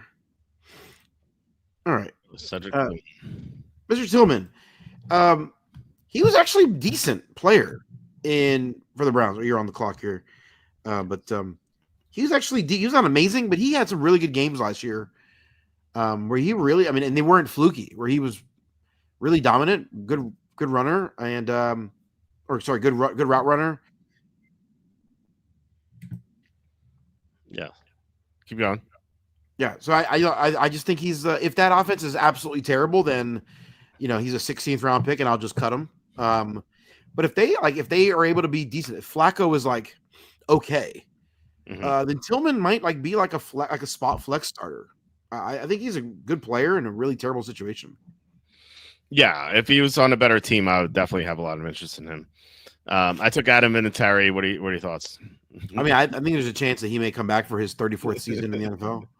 Yeah, I was hoping Al Del Greco would be on there. He was my one of my first kickers ever in fantasy. So I don't know. Sometimes these sites have old players on there. All right. Let's talk about our teams. So I went first. I went with the Chase build to see how that would look, and I like my start. I like Chase, Kyron, and then Hampton. I think that's a strong start. Now, where it kind of fell apart was 4-12, 501 because, I think I made a mistake not drafting Pearsall when I love Pearsall. I was like more, and I think more takes a step backward this year, given how many mouths to feed there are in Chicago. Devontae Smith, I don't mind too bad. Like I really love Hunter too, but Dylan snipe Hunter for me. Samuel is 6'12". I kind of like Samuel. I think he's being underappreciated because he had a bad year last year, but he had pneumonia. Like, I mean, that was pretty rough. I love Tyler Warren. Like I said, it's my tight end 4. Then I took some running backs, Bigsby, Garendo, Algier. I think at least one of them will pan out and produce like RB2 value. May and Caleb Williams. I think one of them will do well. I think I love May this year, but he's an unknown, so I don't mind drafting a second quarterback. Thielen, I wanted other guys who were taken, but he's fine. Tucker has upside. So I kind of like the team, not like crazy about it, but like that's kind of how I feel in every draft I do with you guys, because you guys are really good drafters. Well, except the ones who go in auto draft, but like for the most part, I always feel like I never get the guys I want, and I think it's going to really help me in my 3 real drafts coming up. I think I'll be a stronger drafter from doing these. So you drafted from 104. So what are your thoughts on your team? Yeah, I mean, I love my start. Obviously, love Barkley. I'm a fan of McConkey. I wonder if McConkey's a little overvalued here. I mean, he probably really is actually more of like an early third. But there's a lot of guys in this mix. AJ Brown. If I don't have Barkley there, AJ Brown's probably the guy I would have gone with. But early in the draft, I don't want to cannibalize myself there. So I really like James Cook. As I said, I think he's a double-digit touchdown guy. And I love Kamara, which obviously we disagree. And I love Sutton. Cortland Sutton I think is awesome. And I like Williams. We didn't even talk about Williams. Yeah, we didn't talk about. Yeah, I think the more I've watched him play, the more I think about the Lions. I just think he's awesome, and think the offense is going to begin to shift in his direction as he gets better and better. I kind of forgot he didn't play at all his rookie year, or he barely played, right? So it's like, yeah, you kind of just forget that when he was great. So I really like him. Mahomes in the 7th, in most leagues, Mahomes will be gone by round 7, right? In most home leagues, at least. So this is not a real build for me that I'm ever going to end up with, because Mahomes is almost always going to be a 5th or 6th round pick. Maybe not. Maybe he lasts a 7 in some leagues, but I just can't imagine that the best player in the world, who I think Mahomes is the best player in the world, I can't imagine that he's going to suck for fantasy 4 years in a row. Right? He was like the greatest fantasy quarterback we ever saw for 3 years, and then has been like mediocre to terrible for the bulk of the last 3 seasons. I just can't imagine that continues. It just can't happen. It just can't continue. This guy's too good. And so, I think in all honesty, I think they're going to bounce back. I also looked last year. He didn't have it's crazy. He didn't have any top 12 finishes until week 12. He was terrible. But he was really good the last few weeks of the season, and he was obviously great in the playoffs. Not so great in the Super Bowl. Go Birds. And so but maybe that motivates him. I think Mahomes legitimately could come out in FU mode. I think he can be that. And so anyway, He's the last quarterback that I'm thinking about before I'm thinking about the kind of later round guys. Really, most quarterbacks I'm looking at is round 10. That's the earliest usually, and I'm looking at Justin Herbert or Drake May. And then if those guys are gone, or I think Trevor Lawrence in round 12, I like. And so the rest of my team here, Dobbins, I've already talked about. I like Dobbins. I think he's underrated. Shakir, Mooney, they're fine. Mooney's actually, now think about it, Mooney kind of actually sucks. Whatever, he's fine, I guess. But then I'm like, who would I have taken there in replacement of him? Like, I don't know. I probably just would have taken Jalen Wright earlier. And then in the next spot, who would I have taken? Like, I don't know. Maybe I would have taken Travis Kelce in round 11. If I had taken Wright earlier, and then I still take, so rather than instead of Mooney Wright, it would have gone Wright Kelce. So yeah, I love Jalen Wright, by the way. I'm drafting him in every draft pretty much.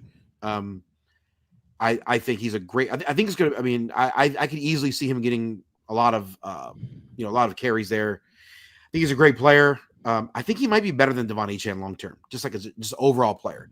Devon Achane is like phenomenal at like one style of play. I'm just not sure how realistic that is. And like, does Miami really want to throw the ball 70 times to Devon Achane again? Like, I just can't imagine they want that, right? Like, do you want that guy? I don't know. He's an injury risk. Yeah. So Kincaid here, probably like, I think a better pick would have been Kelce or Loveland a little earlier here in 11 or 12. Kincaid's okay, I guess. I like Bateman, White. I talked about Tillman. I talked about as kind of just flyers. So I like this team, but probably there's some decisions I made here that I probably would not make in real life. Okay. All right. So let's talk about the other teams if you have time. I know you have newborn. So all right, Dylan's team at the 2 spot. Well, let's get Joey here.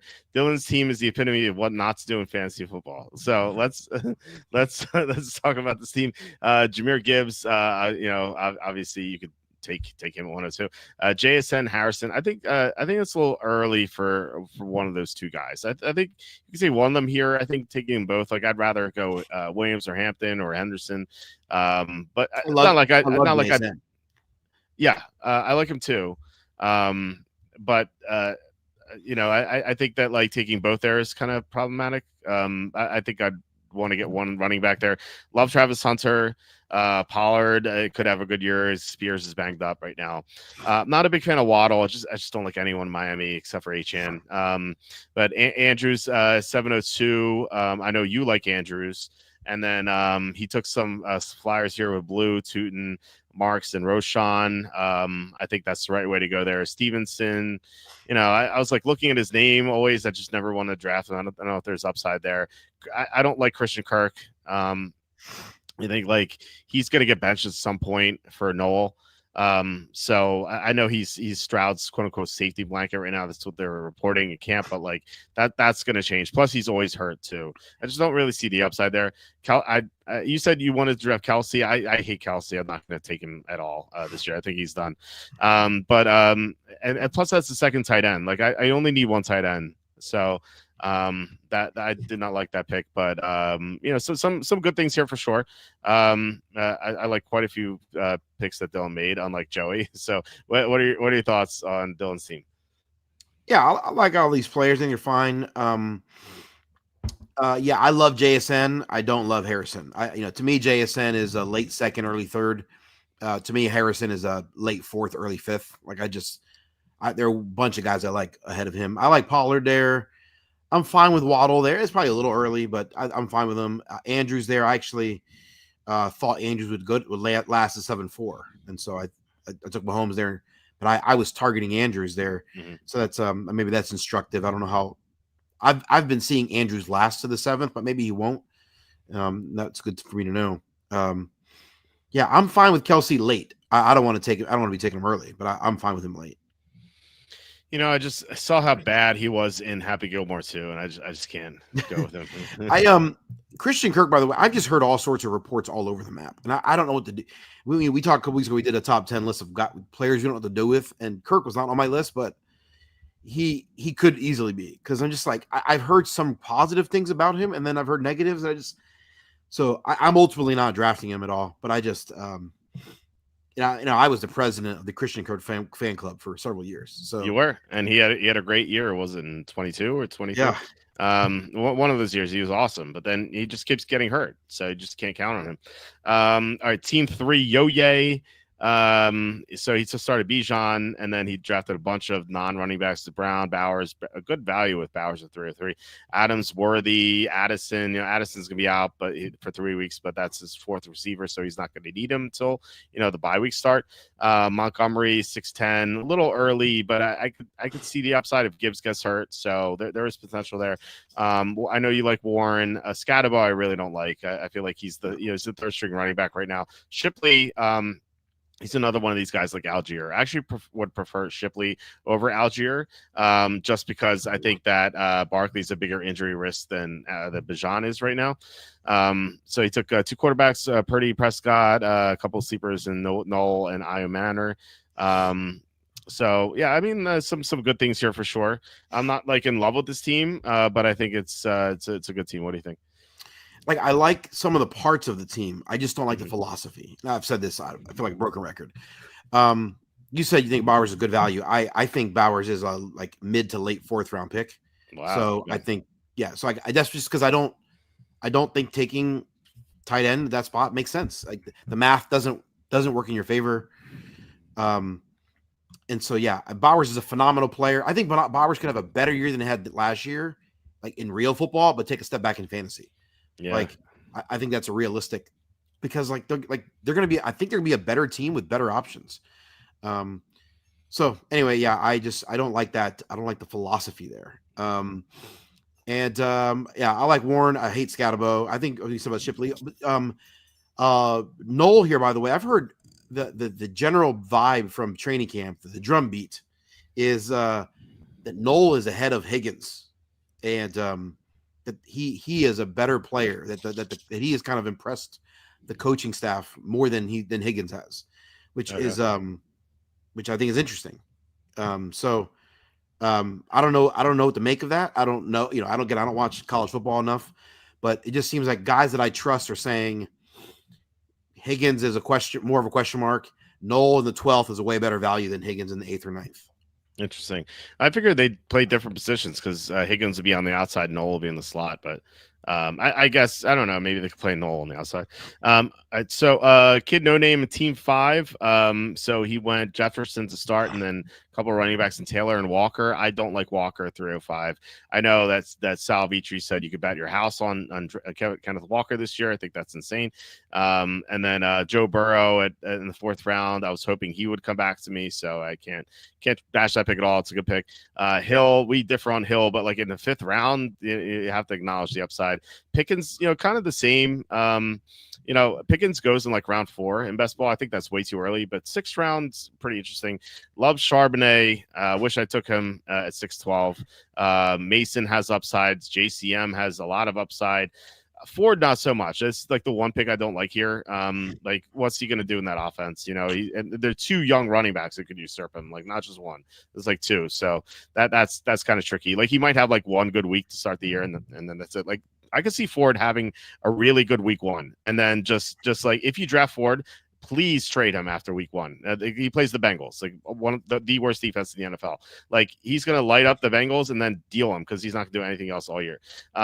Keaton Mitchell, you love him. I love him. He's one of my sleepers.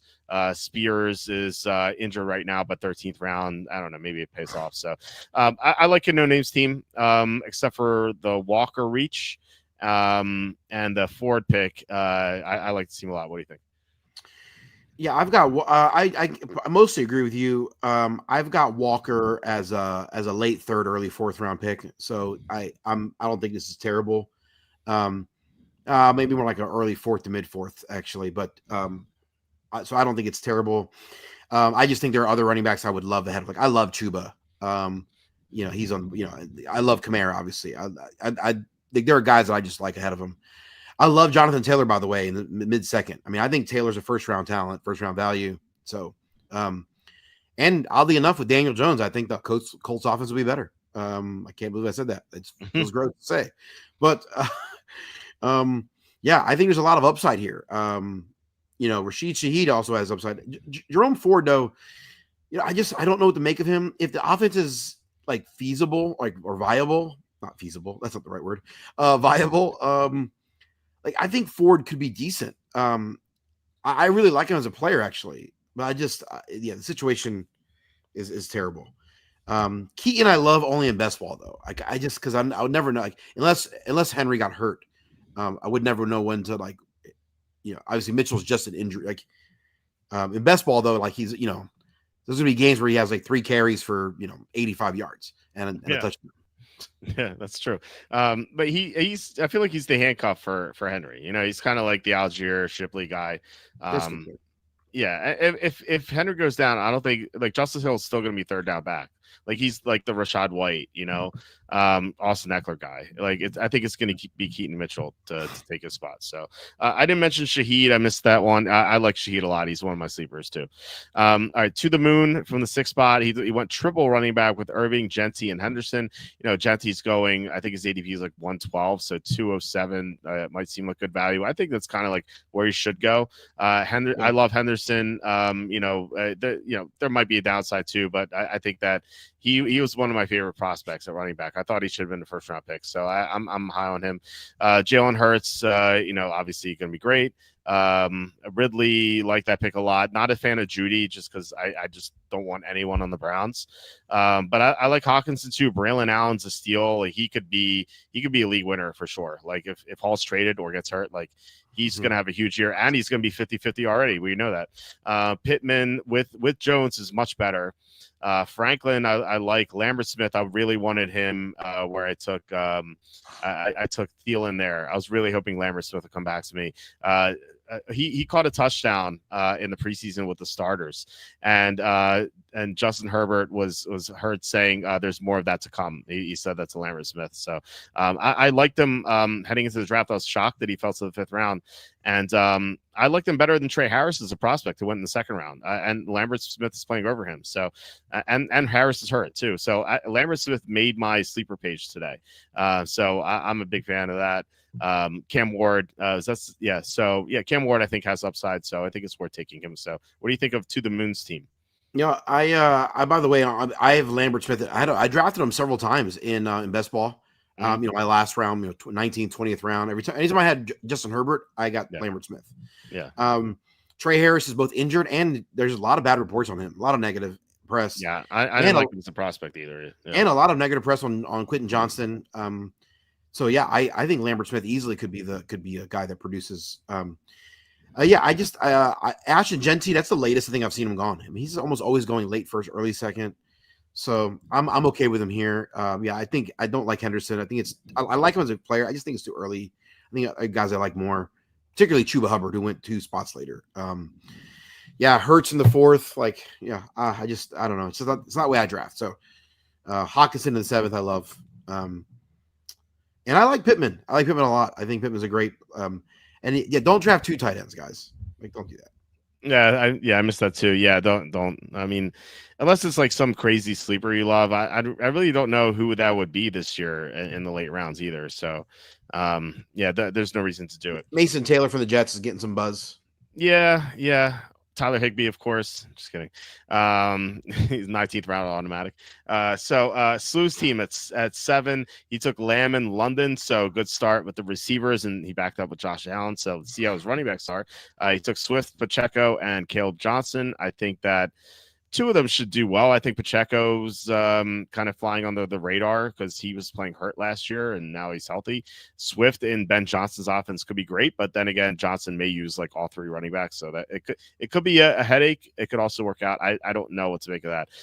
At Doomsday, so he took another bear. I think with like Loveland being healthy and Burden kind of coming on, I just worry about too many mouths to feed in Chicago, but I don't mind. Like Odunze in the 7th round is fine value.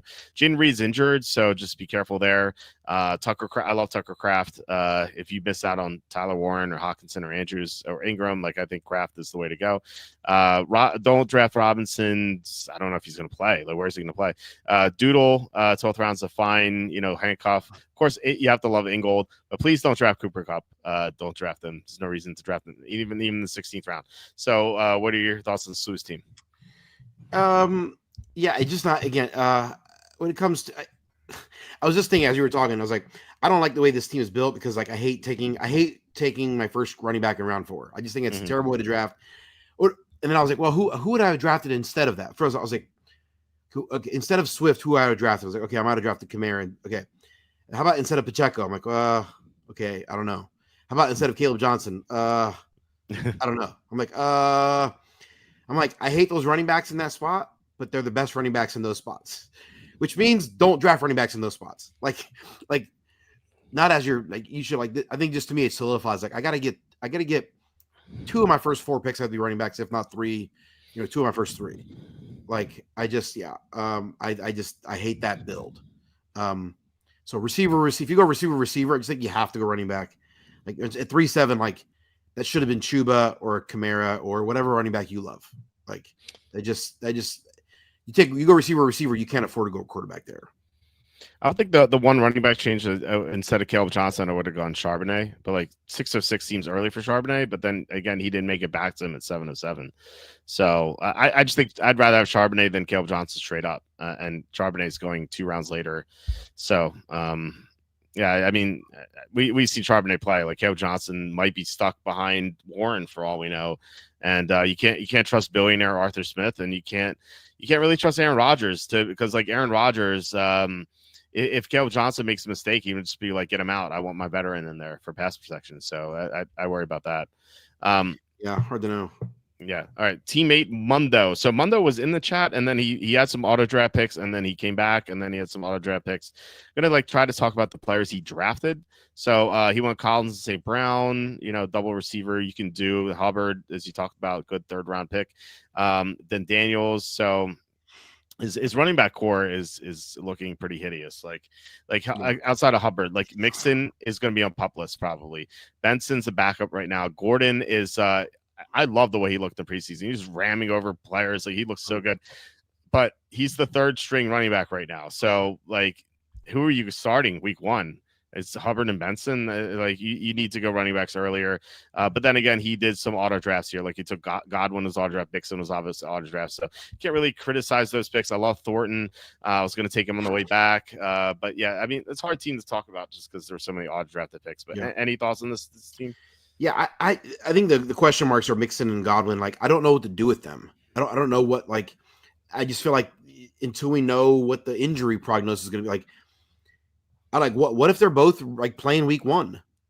Like that just but like so just like right now like I don't know what to do with either one of them, and so it's hard to evaluate. Yeah, that's my so if you're drafting for real on August 21st in a season long league, I don't know what to do. I wouldn't be touching those guys, right? Like I just no. So I know for sure. I've come around on Thornton. Charlie talked about Charlie's the first one I heard talk about him, and then I've heard several guys talk about him, and he seems to really liked. And so the Raiders' offensive line is expected to be terrible, but there might be enough offensive talent there for them to at least be somewhat viable at moments in the year. Yeah, I think so too. Thornton, by the way, my highest exposed receiver. I have him in 45% of leagues. So happy about that. It's Thornton, then Pearsall, and then Alec Pierce, unfortunately, because I thought Richardson would start, then Igbuka, then Neighbors. So those are my top 5. Armac at the 9 spot. I think he had some auto drafts too. I'm not sure. So he started Neighbors and Henry Higgins. I think solid start. And then Jackson in the 4th round. Great value there for 404. I worry about Breece Hall, but like if you could argue 5th round, there's some value for sure. But he could be traded. So Ibuka 6th round, I think you have to kind of like warm up to that. Like that's where he's going in like high stakes leagues, like late 5th, early 6th. So from a best ball perspective, that's like 604 is like good value for Ibuka at this point. McMillan, I think the McMillan pick was auto draft, and I think Diggs was auto draft. So, and I think some of these are auto draft too. So I don't know how much we can say about this, but any thoughts here? McMillan in the 7th is the latest I've seen him go. I feel like I've seen him going early. a Well, lot. he's on my bus list, so I think that's why he fell. Yeah, I see him going like round fourth, five. I think like seventh rounds where I would take him. I would take him in the seventh. I'd take a chance on him. Yeah. Um, potentially emerging first round. Like, yeah, I'm fine with that. But yeah, I see him going much later. The Brees Hall is a guy I haven't talked. I just don't know I don't know what to do with him either. I don't know if the reports of how much Braylon Allen's going to get. Like, I don't like. I think Braylon Allen's a really good player. I think Brees Hall is clearly a better player. So I just find it hard to believe that like Aaron Glenn, who seems to be a smart coach, is going to come in and go, yeah, I'm going to go 50-50 when like one of those guys is like obviously better than the other. It just doesn't. I don't know. It just. But again, as we said, coaches do dumb things. I think it would be dumb to be 50-50 if that really pans out that way. But yeah. So anyway, I don't know what to do with Brees Hall. I think he's a great player. I just don't know what the situation is going to be. Yeah, I feel like he's another guy who's kind of lost a step too. Like, he was so explosive in his first 2 years. I don't know if like the ACL had any altercation with that, but like it was, I don't know what happened. Like last year he just looked off to me. So maybe it was the whole Aaron Rodgers situation. Like the situation was a mess. And the Jets do have a good offensive line, so I could see Hall paying off his 5th round like pick there, but at the same time, like it could easily be 50-50 the whole year, and then he's traded. So and you don't know where he's going to go. All right, so Bagley at the 10th spot, and we had a message from Bagley saying, wow, that draft was a disaster. Definitely going to wait longer for a quarterback. So let's take a look.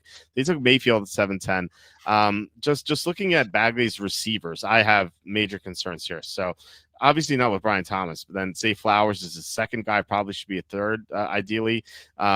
And then Higgins, who you just said Noel is better. Kyle Williams, you mentioned him too as just not being good. And then Pat Bryant, I think, is a good sleeper. But like, and then he took Bond Jefferson. But like his receiving core looks really weak. His running backs look, Jacobs, Jones, Tracy, that could really pan out. Kittle, obviously, going to be great. Although he's 32, he could regress, but it should be good. And then Mayfield is 7-10. I think Mayfield's going a little too early. I've never drafted Mayfield before the 9th round. So given the receiving issues, I think I would have gone with like Golden there, or obviously he took Higgins, or I don't like Myers too much, but someone like that. If he takes Golden instead of Mayfield, and then in the 10th round he comes back with like Drake May, I think that improves the team a lot. So what are your thoughts on Bagley's team? Yeah, but Brian Thomas and Josh Jacobs are excellent. In as an excellent start. I think Jacobs I have as my 6th overall best player. I'd take him in the mid first, and so yeah, I think I'm going to end up with a lot of Josh Jacobs and Jonathan Taylor because I've got those guys way above where they're going. Yeah, so I like those guys a lot. I just think taking Kittle on the 3rd, taking a tight end there. I think Jackson. I don't think it's the quarterback is early, but I don't think that's the problem. I think the problem is the tight end. Because in that you have an opportunity there to take a receiver that could be really valuable. Whether it's Terry McLaurin or I like Devontae Adams there. I think that makes sense. Or you take another running back there at 310. If you like. Again, I like Kamara there more. I think the Kittle there. I think that's a mistake. I think that's what actually throws it off. Zay Flowers actually like in the 6th. That's good value. I've got Zay Flowers as a 4th round value. So I think it's great for him. Yeah, Mayfield I wouldn't take before round 9 or 10. And there's at least I'd take Justin Herbert ahead of him. I'd take Purdy, Drake May. I'd take all those guys ahead of him at this point.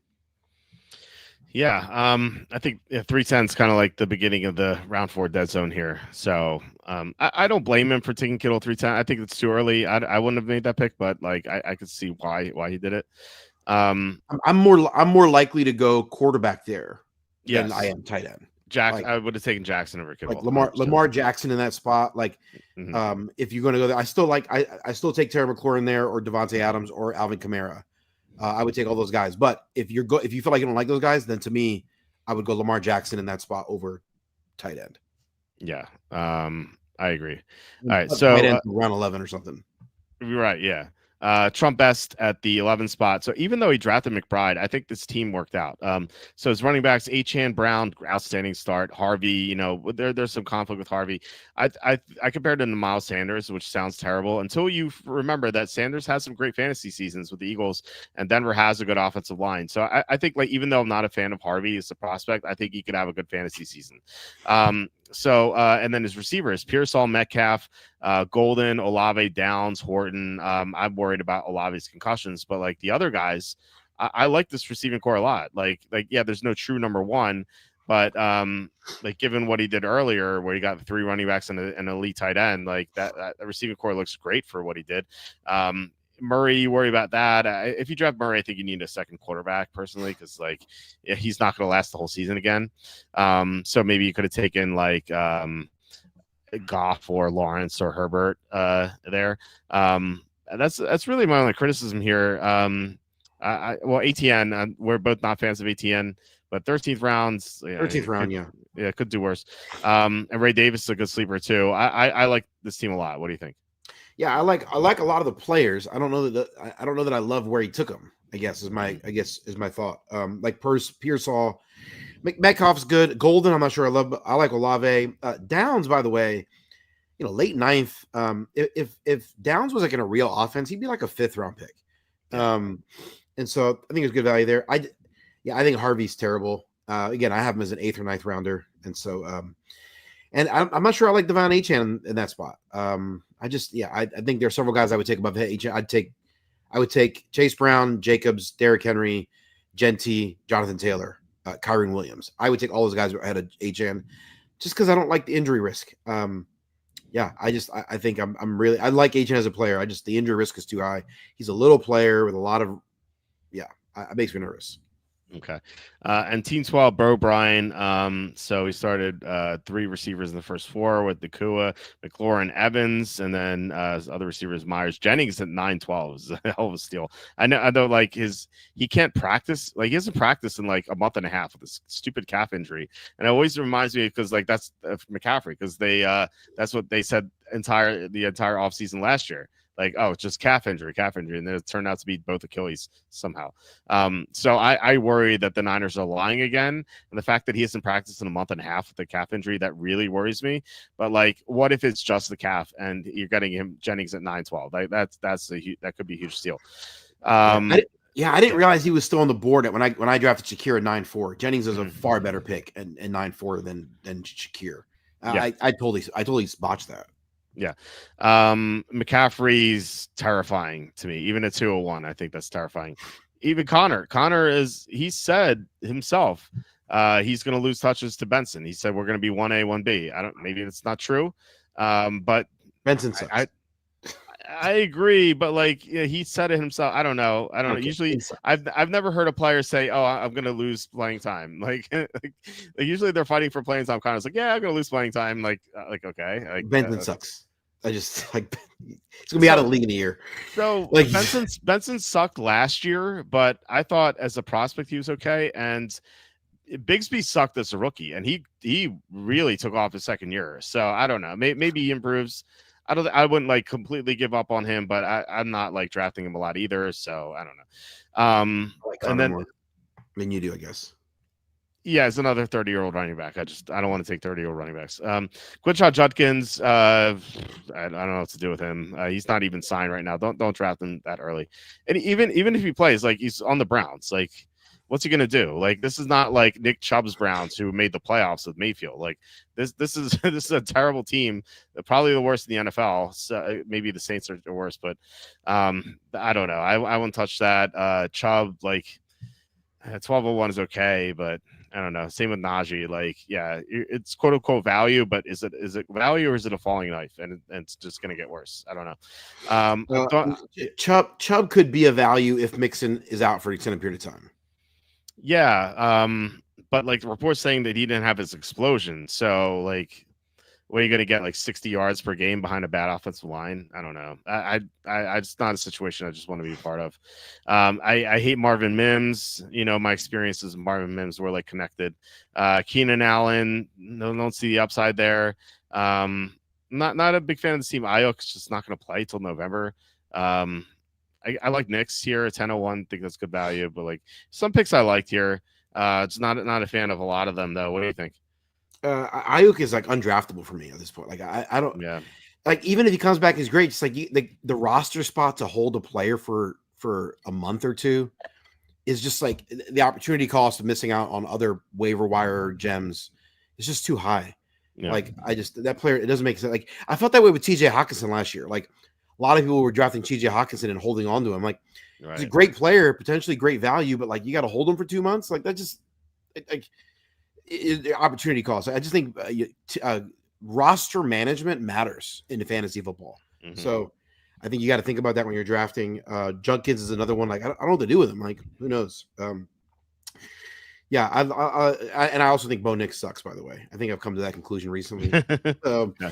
The question mark, of course, with these early guys here, like could Connor pay off? I think he could. I think could Evans could pay off. Sure, McLaurin absolutely could. The question mark when you're building this kind of team is Christian McCaffrey, and like I still don't know the Christian McCaffrey, man. Like Christian McCaffrey, if he's healthy and he's back, well then, man, 13th overall is great. But like that just feels like a big if. And I don't know what to do with it. Yeah. I know what to do. Just stay away. he has tendonitis in both Achilles, not just one, both. And he's 29, and he has a big workload throughout his entire career. I just like this just screams red flags. Like I'm kind of like I always wonder where I would take him, like because you would take him eventually at some point. Yeah, I think for me third it's round, really third. third. I agree.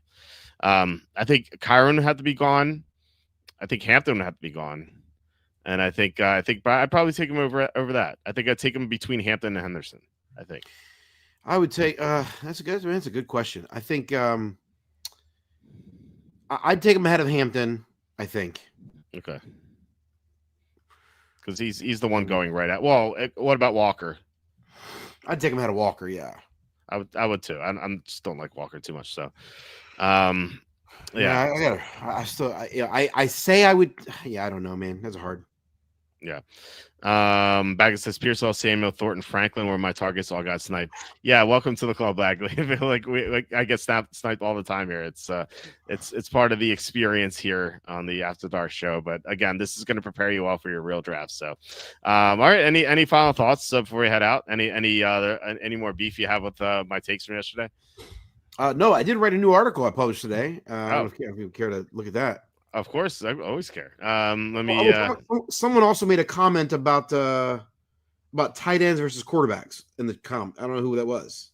Bagley. Oh, bro, I'm not a bot. This is one of the fantasy farming engagement accounts that I said was a bot. I think a lot of them are bots, and maybe the ones who aren't bots are people pretending to be bots or sounding like bots. They all sound the same. They all do like 10 guys to take, and then they do this like long stream and a long thread, and then they like communicate with each other. It's like, hey, what do you think about this guy? And then like they replies to them. It just so it seems so like synthetic. Like I think it's I don't know what's going on there. There's so many accounts like that, and they all sound the same. Like they all sound the same.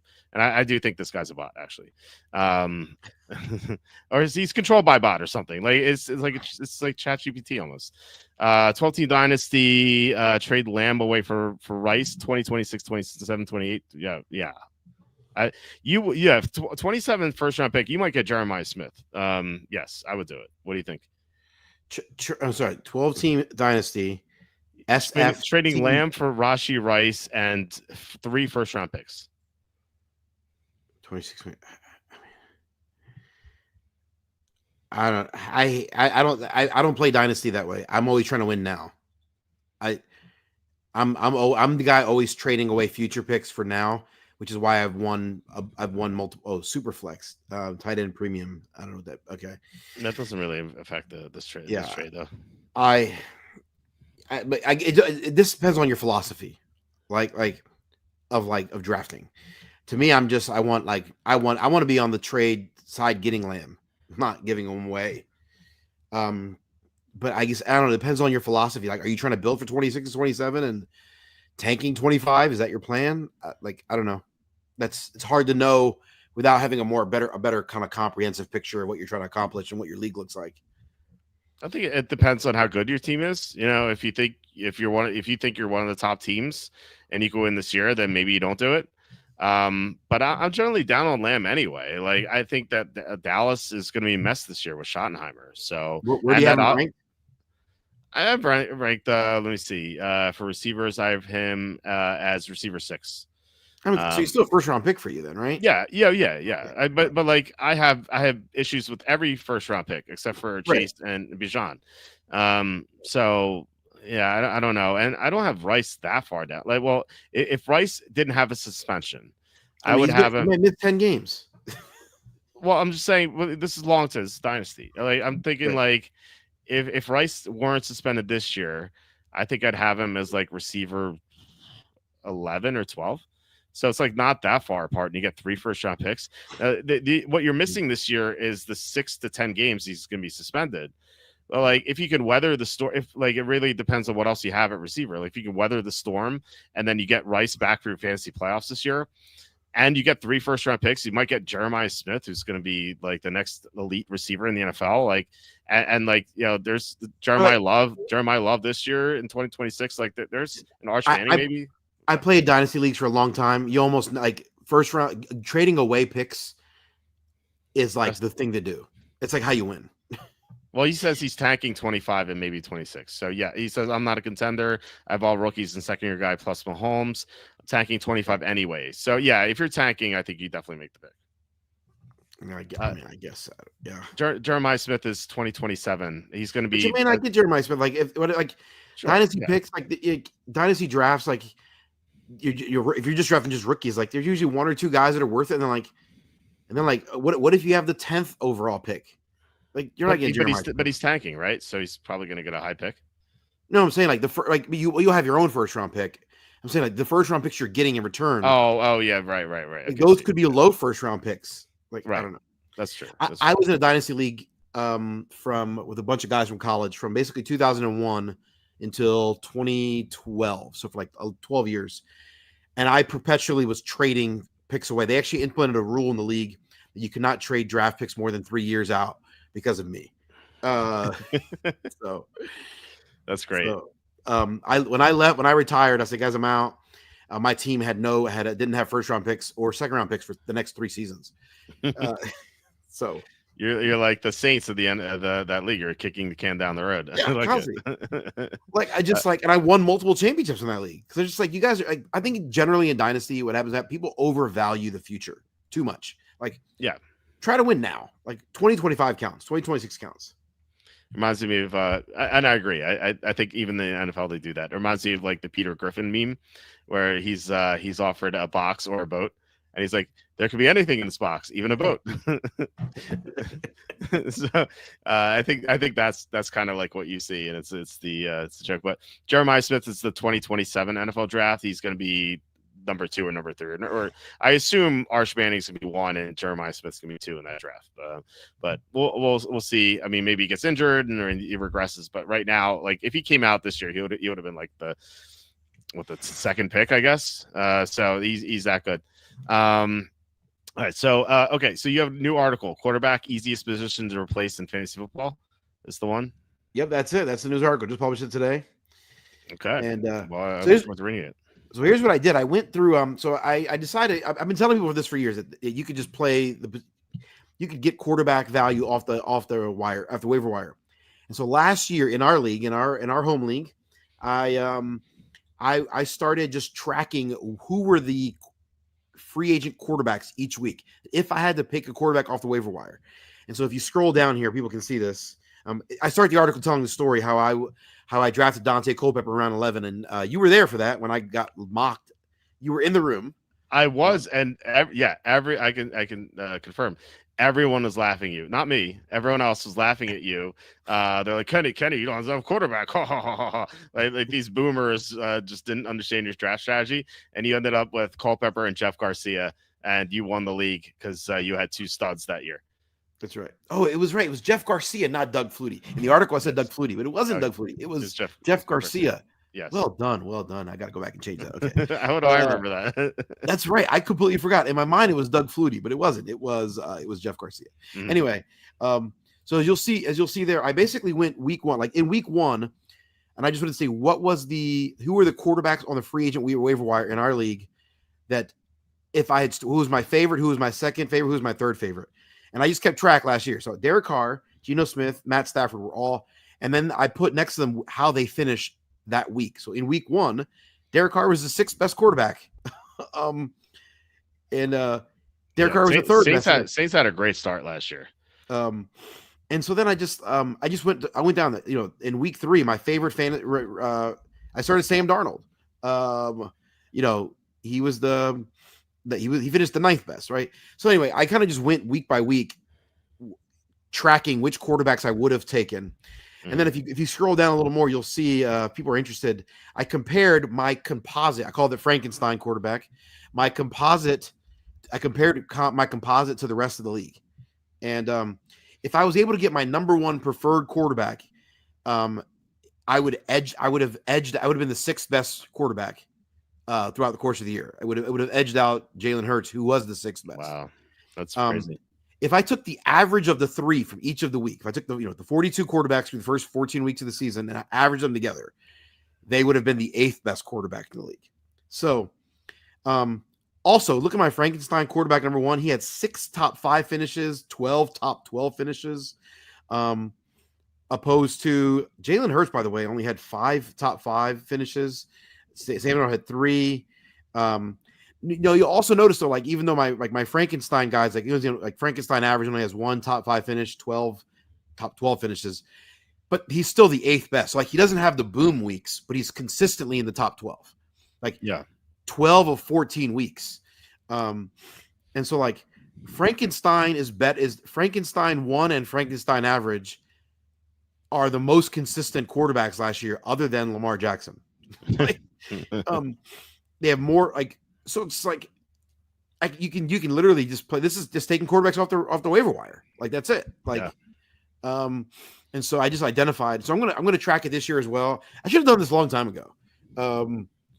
Now I'm not necessarily one that wants to stream the position. I don't necessarily want to do this. I want to find one guy. And last year that would have been Baker Mayfield. Because I actually started Baker Mayfield in the game, and then I dropped Baker Mayfield because I figured I'm just streaming the position. I can get rid of him. I actually drafted Jordan Love. He got injured in week 1, so then I had to stream the position. And I actually started Baker Mayfield, and I dropped him. And I think you may have picked him up, actually. I can't remember if it was you or someone else. And Baker Mayfield ended up being the third best quarterback in fantasy. So that was not my wisest moment. You did that the year before too with Stroud, and I got him. I'm like the little fish swimming out around the shark, and I just keep getting the food because I'm streaming. And it's like you don't know if the guy's going to be good, so you just end up dropping him. But it would have been wise, if I had stuck with Stroud or stuck with Mayfield. But anyway, So this is my this is my crazy. Anyway, just trying to show people you can indeed. Oh, Mr. Bot is back. QB Carlos is the worst. I think Trevor Lawrence is a guy who's going to make some noise off the wire. If he's not drafted, I like Lawrence this year. Typically going 12th round or so, but yeah. So all that to say, if you were literally last year, if I was just taking guy off the waiver wire, I would have been my QB position is either between 6 and 8, without using the draft capital to get to get Jalen Hurts to to get the 6th or 7th or 8th best receiver or quarterback, you got to spend between a 4th or 7th round pick, right? So, of course, I'm saying this right after spending a 7th round pick on. So, what this tells me is that you either get the top guy or you just wait until the end and you get a couple of guys, or you get one and then rotate. Because, and I say either get the early guys because you get you talking about the upside, whereas your Frankenstein average only had 1 top 5 week, but Jackson had 8, Mayfield is 6, Burrow had 5, Hurst had 5. You're missing out on the upside. You're getting consistency for sure, but you're missing on the upside. So that's why that's why I think in the 4th round, in addition to avoiding all those dead zone receivers, taking a quarterback there gives you the upside. But if you miss out on them, then just wait until the end. So I think this is a great article here. Well, from what you showed, it's a great article. I can't wait to read it. Guys, if you're visit thecapsfake.com, read all of Kenny's articles. This one looks interesting, so I'm gonna dig into this either tonight or tomorrow. So, all right, guys, thanks for watching and commenting. Really appreciate it. Great draft tonight as always. So we'll be back. There are games tomorrow actually, so I don't know if we can do a show tomorrow.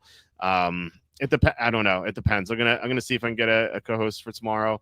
If not, we'll be back all next week. I don't think there's no game on Monday, so we'll be able to do drafts Monday through Thursday next week. So maybe that's what we'll do. Like instead of 3 episodes this week, 3 next week, we'll do 2 this week and 4 next week. So I think that could work out. So, all right. So yeah, please hit like, subscribe, comment below, share this video, visit walterfootball.com, visit thecapsfake.com. And Kenny, great drafting with you.